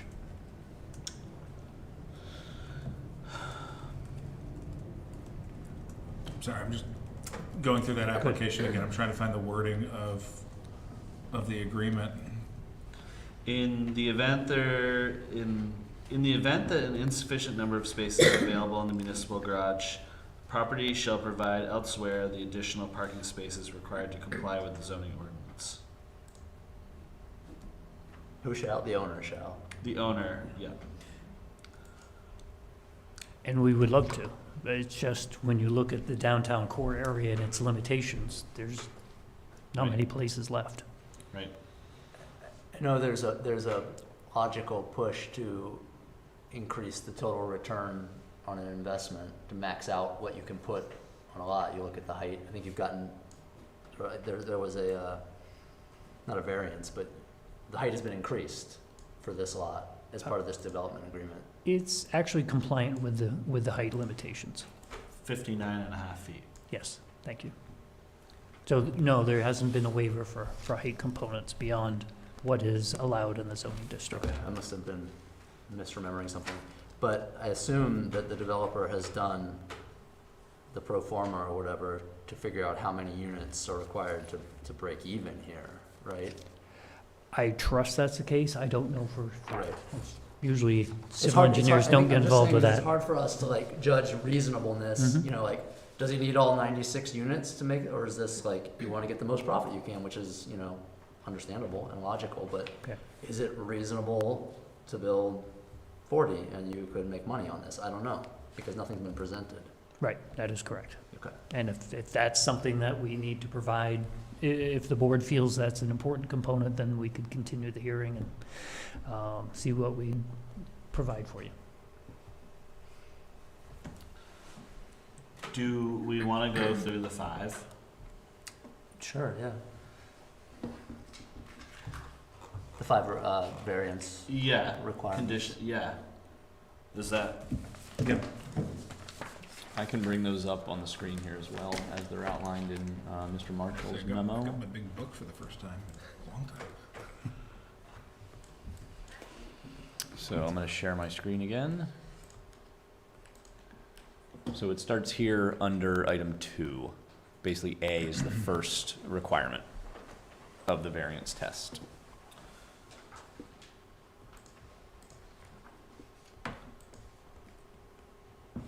Correct. So whether you want to read that particular subsection A, I think is important. Essentially, it asks or basically states is like, okay, is the conditions of your particular lot such that nobody could have envisioned that when they wrote the regulations? So that's paraphrasing, but that's really the intent. And the fact that, what if you had a triangle-shaped lot that was surrounded by streets that had extremely large front yard setbacks? You know, maybe there's nothing left in the middle of the pie to utilize, and you say, well, nobody really envisioned when they wrote the setback rules on how that might impact this odd-shaped lot. You know, many times the rules are written because they're beautiful rectangular lots, and sometimes not. So that's just a background for flavor in regards to what the statute is intending in that particular case, at least my professional opinion over the years. So with that, the real question is, well, how special is this particular lot in regards to those particular characteristics? And that's why I brought up the background of how this lot was created, why it was created, what size it is, why it's so much smaller than any of the other development lots within the downtown core.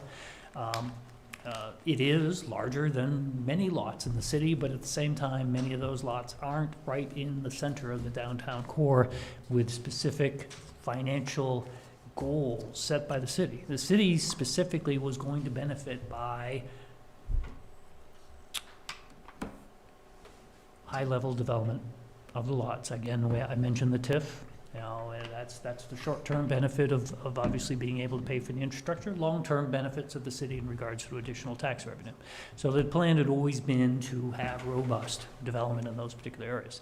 In this particular case, again, the character of these lots were created specifically to gain approval from the state of Vermont in Act 250 in regards to development near the Champlain Mill. So that's why these lots are small. They're small compared to everything else in the downtown core, and they were done, again, specifically not to have parking on them, but to basically utilize the parking garage for that infrastructure requirement. So here we are today in the fact that the original base goal of how these lots were created and how they were going to be developed has been the rug's been pulled out from under them. So we're looking to try to create, you know, some ability for the project to move forward in a manner that doesn't impact the city, because if the goal was to basically fill the parking garage with contractual obligations, it's been done. And in this particular case, you can't sell any more. So the revenue stream has been set, and at this point in time, now we're just trying to figure out how can we deal with the other part of the equation, which is actually to enable the development of these remaining lots that were specifically designed to rely upon the parking garage. And if the city can't provide the parking garage, and as Eric indicated in the specific wording of the ordinance, that it has to be from a city facility, either on-site or a city facility, well, right now we're still waiting for that particular opportunity to put itself forward. Who owns Lot 8? The city. When did the So- current owners purchase the property? I don't know. I know it's assessed at $430,000 by the city for tax purposes. That's all I know about anything. Lot 9 or 8? Oh, I'm sorry, that's lot 9. I don't know. Yeah. Lot 9, yes. Lot 9. I believe, David, I think it was in 2014. I think I Oh, I'm sorry. saw What was the some. I said question? when Oh, did the when? current I thought owner- you said how much. Okay. Yes, thank you. Eric already nailed that already. 2014. And were they the first, they purchased it from Pizza Galley? Correct. Yeah.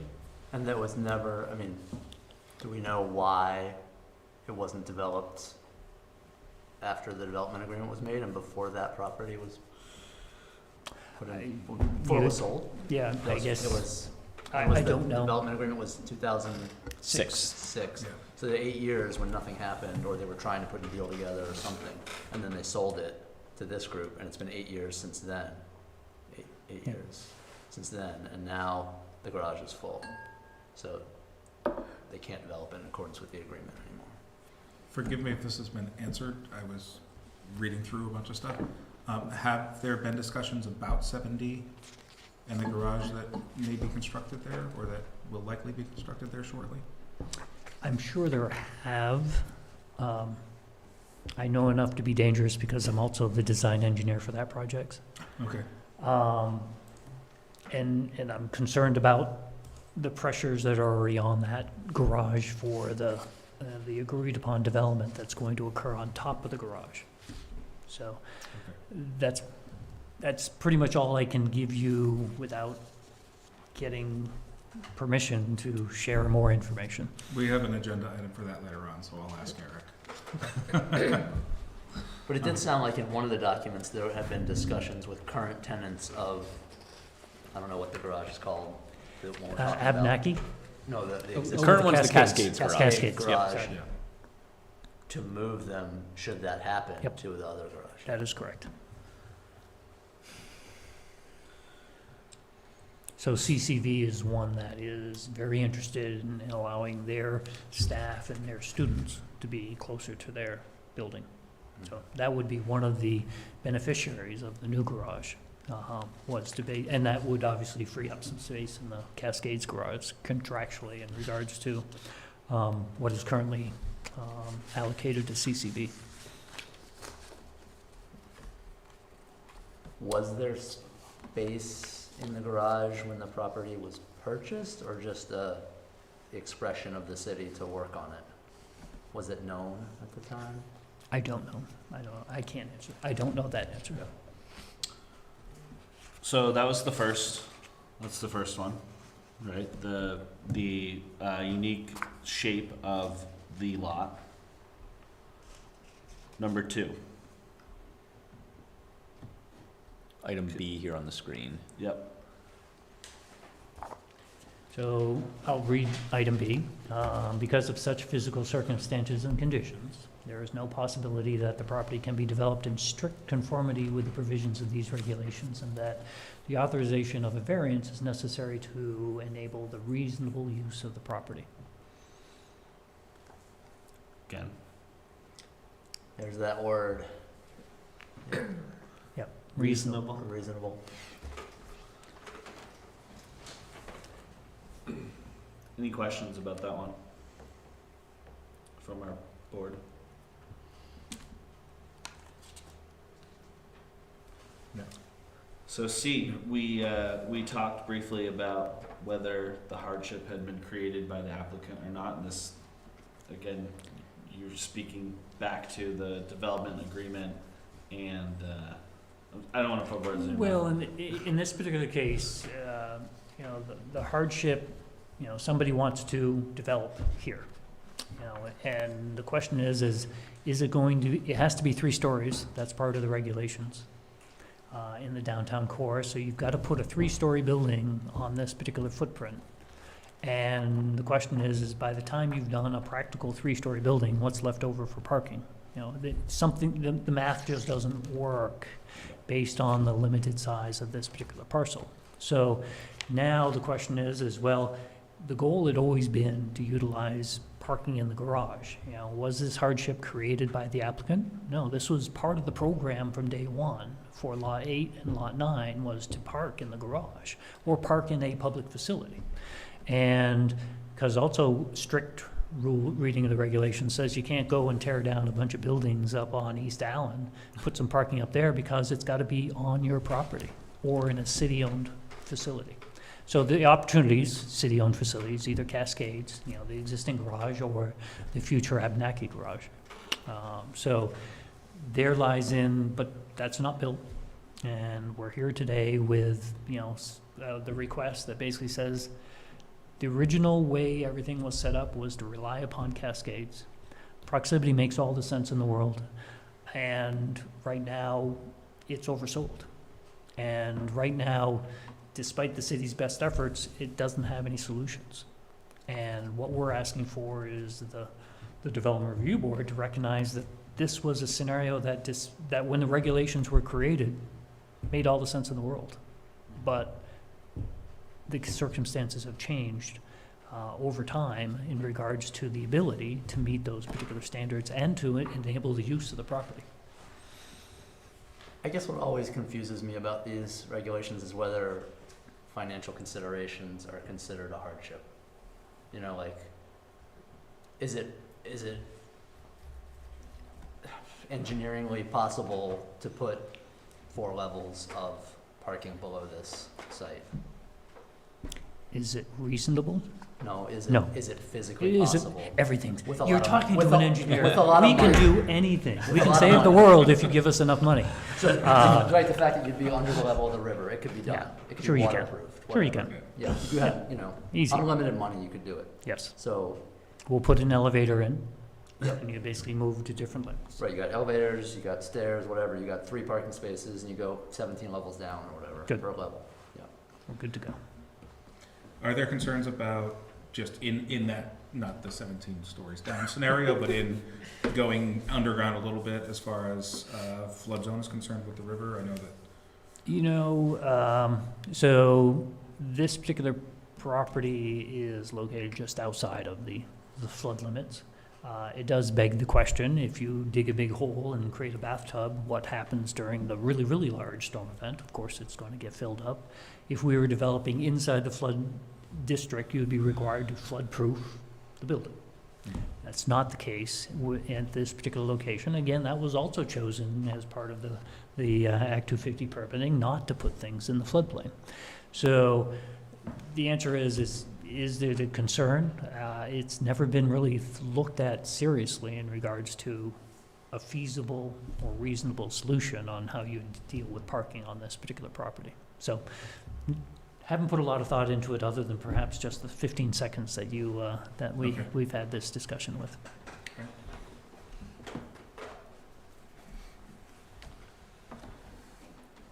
Next on our list. So the variance, if authorized, will not alter the essential character of the neighborhood or district in which the property is located. So we actually, our response here is that it actually will supplement, the intent and the character of that particular area, with obviously the sensitivities to the Champlain Mill. Staff brought forward in the packet that, well, if you're gonna do off-site parking, what's that gonna mean for that neighborhood and the character of that area? I think that actually will play out with, an application that would have to come before you with regard to anything, that occurs in any neighborhood. And either it's going to be a use that is allowable, either through permitted or conditional, and it's got to go through that test. And that is also part of, ultimately how the zoning regulations have been set up and the character of those particular zoning districts.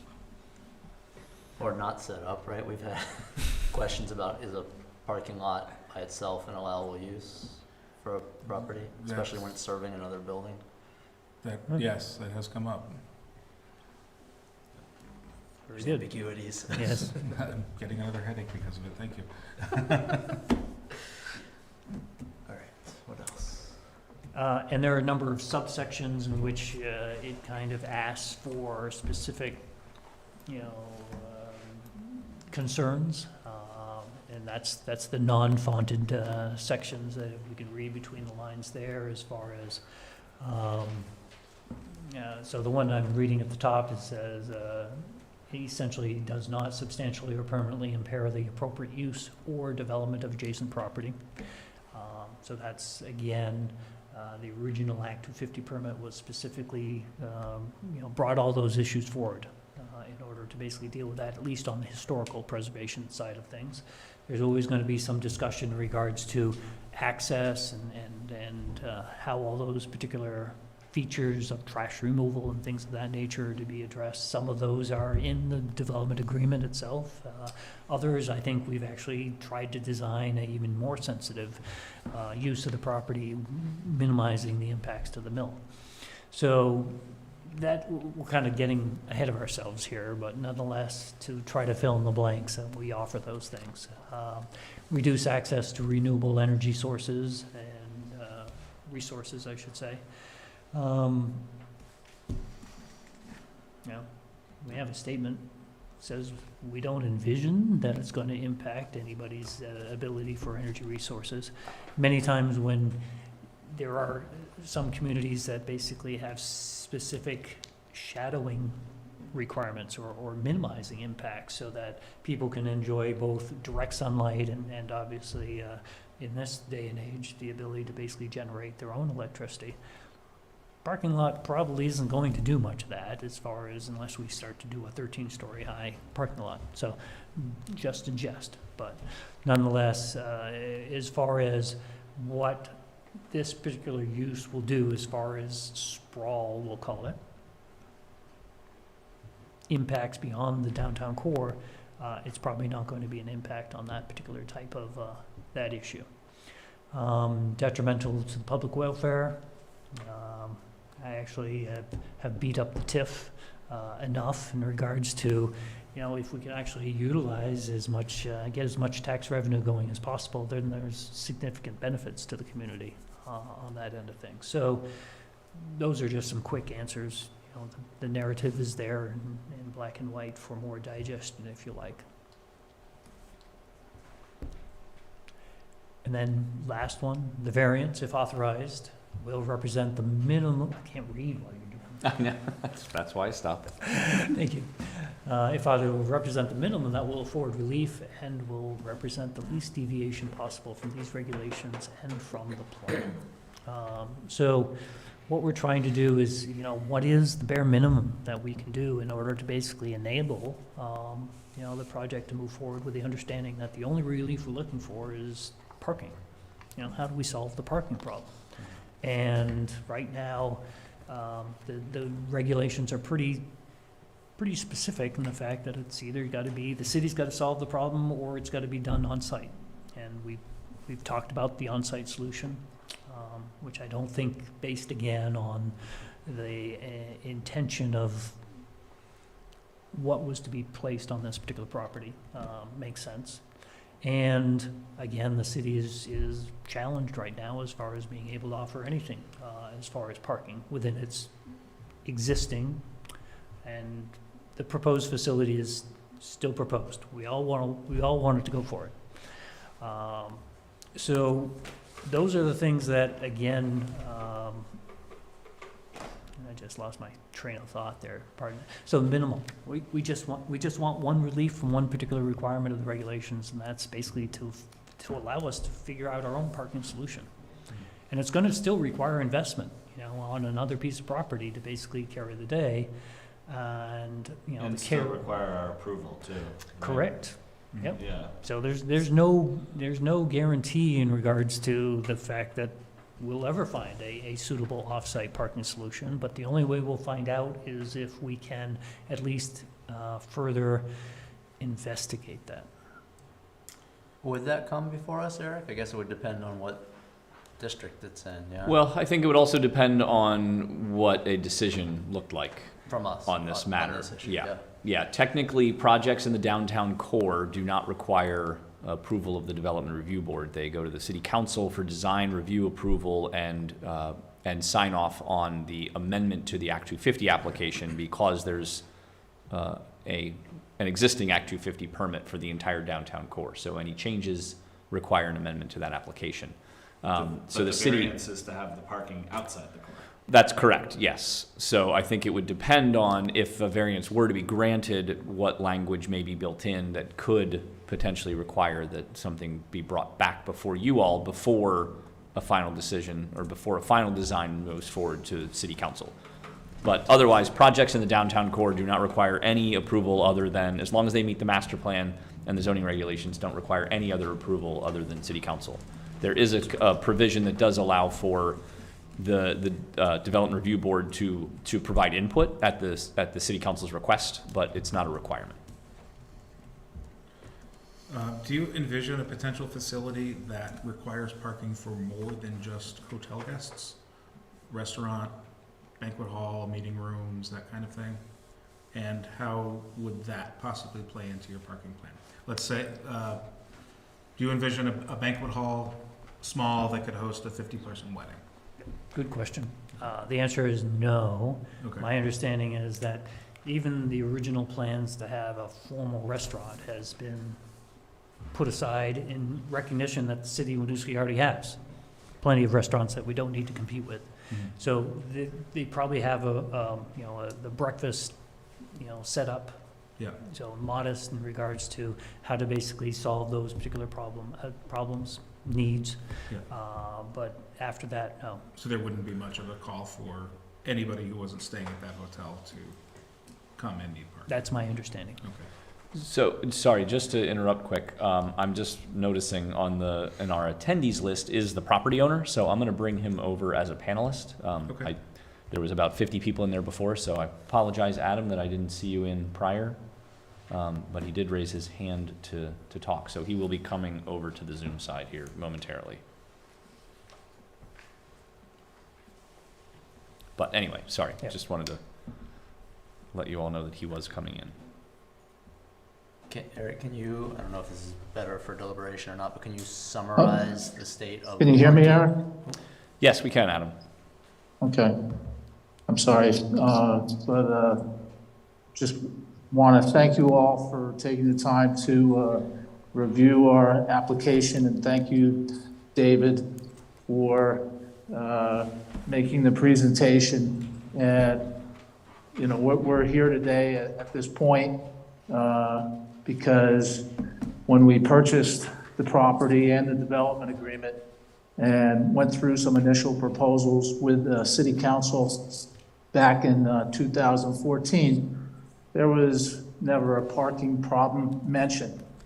And what a great opportunity that I still believe in, to develop a hotel in a great community of Winooski and have visitors have the Winooski experience.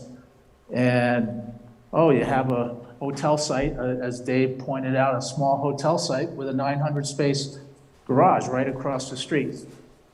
And the master plan defined our design guidelines that we've always followed. So we've just been, following everything that the city put in place. And that was always our intent. And that was the exciting thing as a hotelier, to have all these design guidelines and the parking in place to go forward on an exciting project that would be an extension of the Winooski experience. And to have a hotel in that location would help fill all the restaurants and bars and use the river walk and be an exciting experience. But unfortunately, we are where we are today because the parking has become this conundrum, as Dave has defined, and I've been living through for 8 years. And as Eric pointed out, there's no spaces available in the garage. So we're here today, to have a variance to explore, opportunities to, have your approval to go look for a parking solution outside the downtown core. So I thank you for taking the time to review our application and consider the situation that we're in. Thanks. Thank you.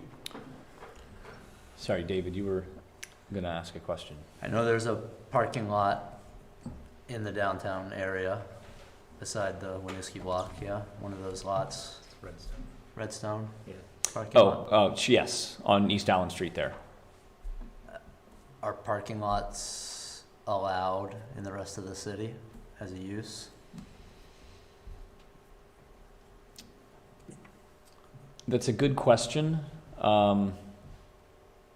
I think based on decisions that this body has made in the past, I think the answer would be no. I think my interpretation of the regulations is that it could be. But that particular parking lot was permitted, I believe, under a previous version of our regulations, so I don't know what the regulations said at that time. So that's how that was built, I believe. And just for reference, that's not technically in the downtown core zoning district. Okay.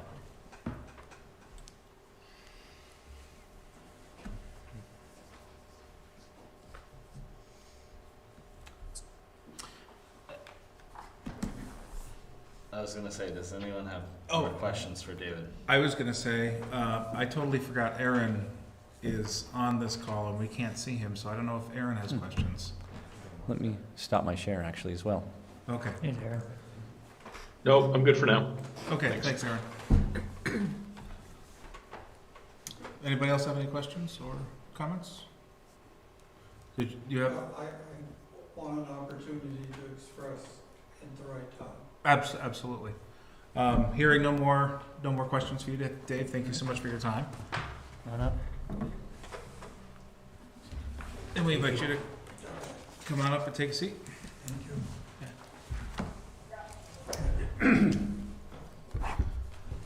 I'm Myron Wheeler. I am the facilities manager for the Champlain Mill. Before we begin, real quick, can you just affirm? I did that before, but I affirm. You did, okay. I do. Okay, thank you. And in terms, our position is that we oppose the variance and believe that valet parking will impact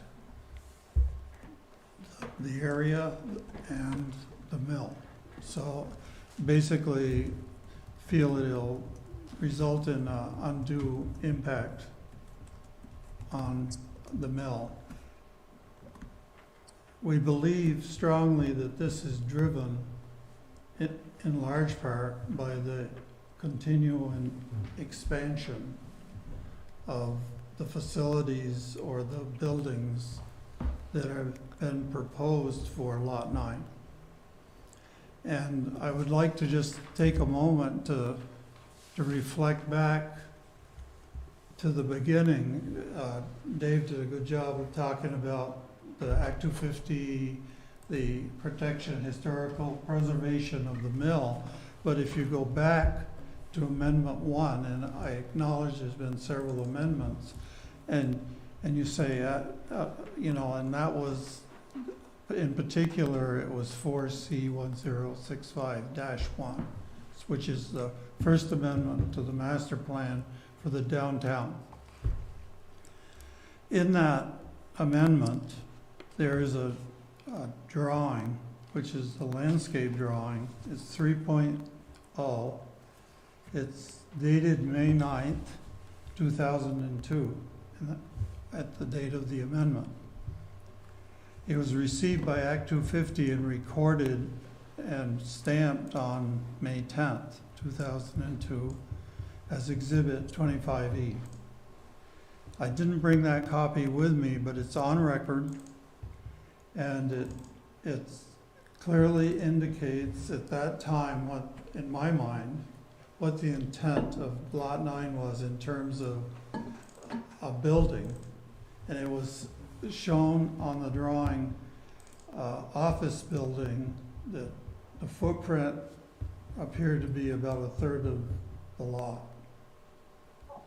And so I think going back to the 5 variants, the items that you summarized here tonight, that if you look at it, the hardship that's driven on parking is by the expansion from that first intent to where the project is today in terms of its size.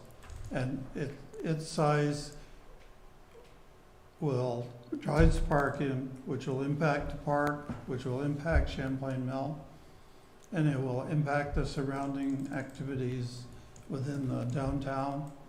And I cannot speak to whether it'll impact the city or not. That's been alluded to in the you know, that would have to, it's been discussed, that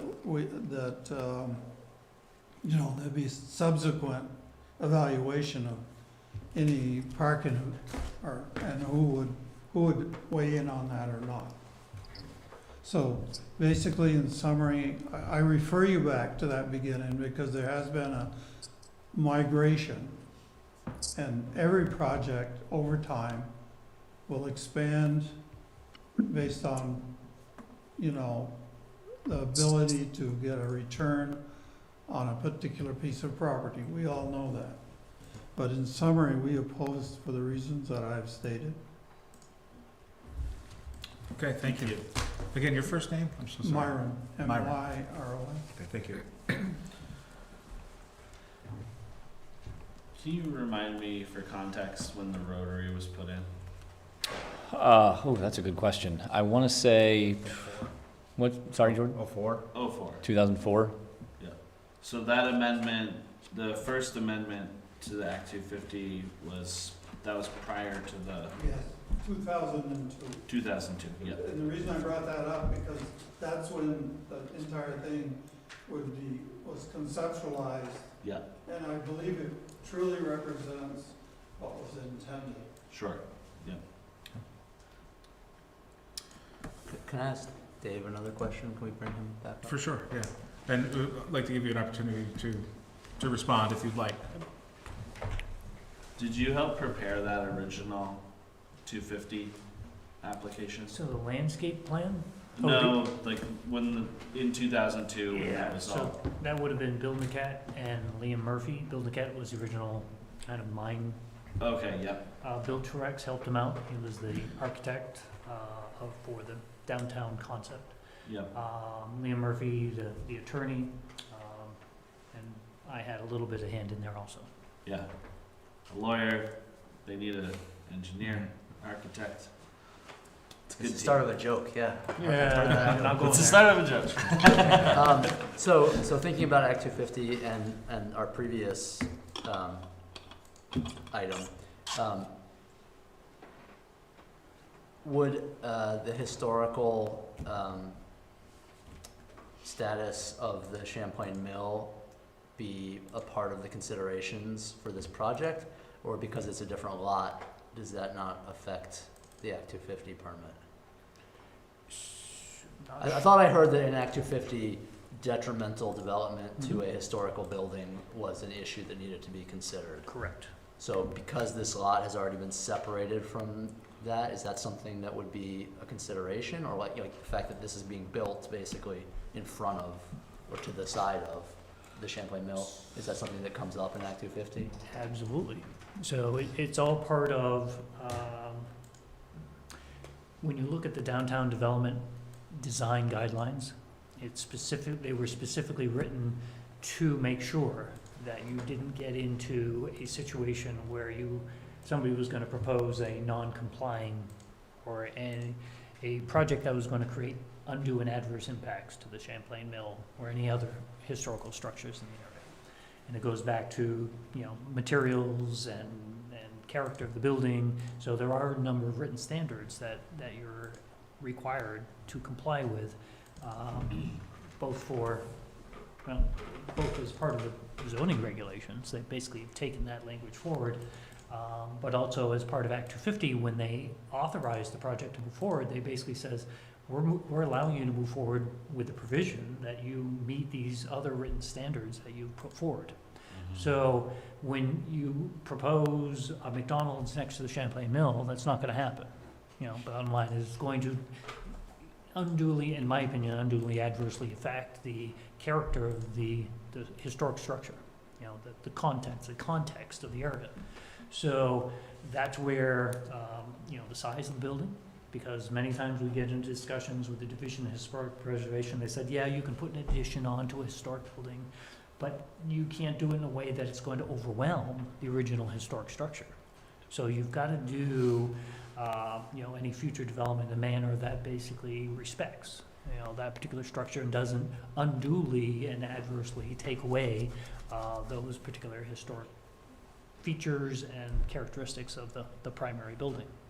So in this particular case, as part of that particular agreement with the Division of Historic Preservation, they specifically said, make sure that any new development occurs at X locations, Lot 9, Lot 8, not, west of the building, not north of the building, not east of the building, but in these particular off quadrants so that the building itself still has its own presence within the downtown area. So that's the background of, again, how that particular item developed. And again, when you look at the I'll call them postage stamp lots compared to everything else that was developed and subdivided in the downtown, that you look at those two and say, what's up with that? Well, it was done with specific reason. So you wouldn't, if you follow all the regulations that were put in place to ensure that, you wouldn't anticipate any objections in the Act 250 filing to the hotel building of this height and these materials? So we're humans, we object to any change. But at the same time, we also recognize that there is standards that approvals are based upon. And right now, Act 250 has a framework that they've adopted that was offered by the applicant and approved by the district commission. And ultimately, those same rules are embedded in the city's regulations. And if you meet the rules, you're supposed to get a permit. So in this particular case, we're trying to meet all the rules in regards to what the building looks like, where it gets situated, and right now, we just can't get over the parking thing.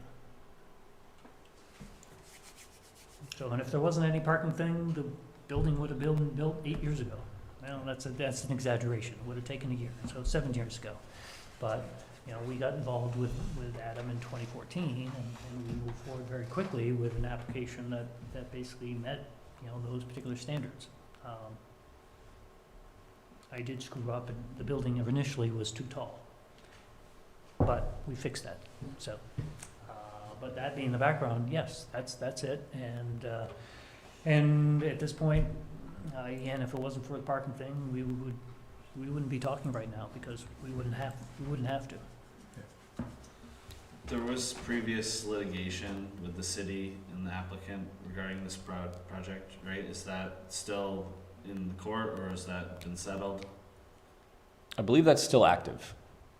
That's my understanding. How does that play into As this? active as a court case can be. But- Yeah. Right. So, How does that play into this? I don't know exactly. As Can you not speak to an that? attorney, I'm not sure how the two relate. Again, not an attorney. I was not instrumental in creating that claim or lawsuit, so I'm at a loss to tell you that either, so. So Adam actually has his hand raised on the call here. So Adam, if you want to unmute, you're welcome to do so. Thanks. That case was dismissed. And I just want to reiterate that we have followed the master plan design guidelines specifically. And that was always the goal. And just a point of reference in history, there have been 2 hotels previously on this exact site. So we're not bringing a use that wasn't already there. The Brunswick Hotel was there a long time. And we haven't requested, other than what Dave pointed out, how the design guideline encouraged to make the hotel higher, but we modified that to keep it within the 59.5 feet. And this is the only time we're asking for anything outside the master plan and development agreement guidance that we received from the city, because the parking issue has stopped the project. So appreciate your consideration and understanding. Thanks. Thank for you the so much. clarification. Thanks. Yeah. Yep. Any other questions? I'm good. Okay. Well, thank you so much. We will go to deliberative session possibly tonight or at a date soon. And we will have an answer for you shortly. Thank you for your time. Thank you. Thank you. Okay, this hearing is now closed. I don't know that we need to vote on that one. Do you want to bang the gavel? Nobody's gonna be jumping in, I don't think, to continue. So next up on our agenda is city updates. I have nothing specific to update you all on, unless there's any questions you have for me. Oh, sorry. Before I forget, Dave, I'm going to give you a copy of the exhibit list for this matter tonight. So those will be entered into the record, and those will be available online once we finish deliberations. Appreciate that. Thank you. Bye now. Thank you so much. Take care. Eric, any activity on the case of the detached, attached, accessory Oh, structure? yes. So the property owner did remove the shed, and I believe has rebuilt a separate building in the backyard. Amazing. Consistent with our regulations. Beautiful. So yeah. Despite his... Right. And it's clearly detached. Absolutely. Yes. Very much so. Well, that's... There is space between them. Yes. I.e., they are detached. Very good. Not to bring that back up, but. Dunkin' Donuts, I know you mentioned earlier that was in court. I don't know if we could talk about that now. Yeah, so we actually, we were just at trial on Tuesday for that matter. So the judge closed the trial at the end of that day. So it was a one-day trial, anticipating a decision in the next couple of weeks. Okay. And was there a George Street? appeal as well? There was a George Street appeal as well. I believe that's also been settled, but I'm not sure what the outcome was. I haven't seen any follow-up direction to be given to me for that, but Okay. I believe there was a decision issued. Okay. I thought we heard about that one last meeting, and I thought the court denied the appeal. I might be wrong. Yeah, that's a good question. I don't know. Okay. I feel like, yeah. I know it was, I'm pretty sure the case has Yeah, been the minutes settled, said but you provided an update last fall. This Then- was November though, and I wasn't there. Yeah, and Okay. I think the So that's a long update time was ago. that it was going to appeal, I thought. yeah, I don't remember, but I do know that I'm pretty sure it's been settled. Sorry, that the trial is over. Yeah. I don't know if it's potentially being appealed as well from one party or the other, or if the decision has been finalized. Okay. So, but I haven't seen anything more on it. Okay. Other business? So yeah, just one item, well, two items of other business. Our next meeting, if we need it, would be March 16th. So the deadline for that meeting is tomorrow. I have not spoken with anybody about needing to be on that agenda, so I would anticipate that if nothing comes in tomorrow, we would cancel that meeting. So just, I'll follow up with you all on that if necessary. Also, just wanted to make you all aware, Caitlin Hayes moved out of the city of Winooski, so she had to step down from the DRB. So that's why you haven't seen or heard from her in a couple of meetings.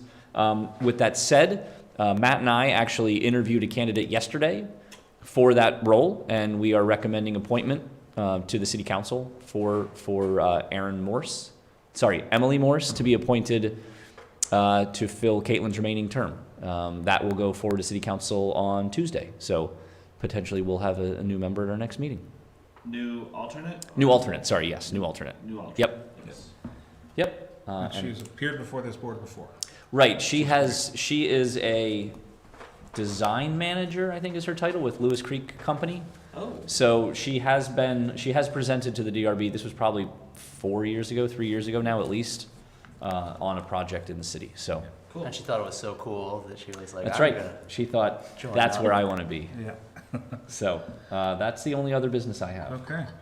So the last thing on our agenda is to adjourn. I will entertain a motion to adjourn. So moved. Seconded. Seconded. All those in favor of adjourning, say aye or. Aye. That passes unanimously. So the question now is whether or not we want to enter a deliberative session on one or both or either of the items that you heard tonight, or postpone the deliberative.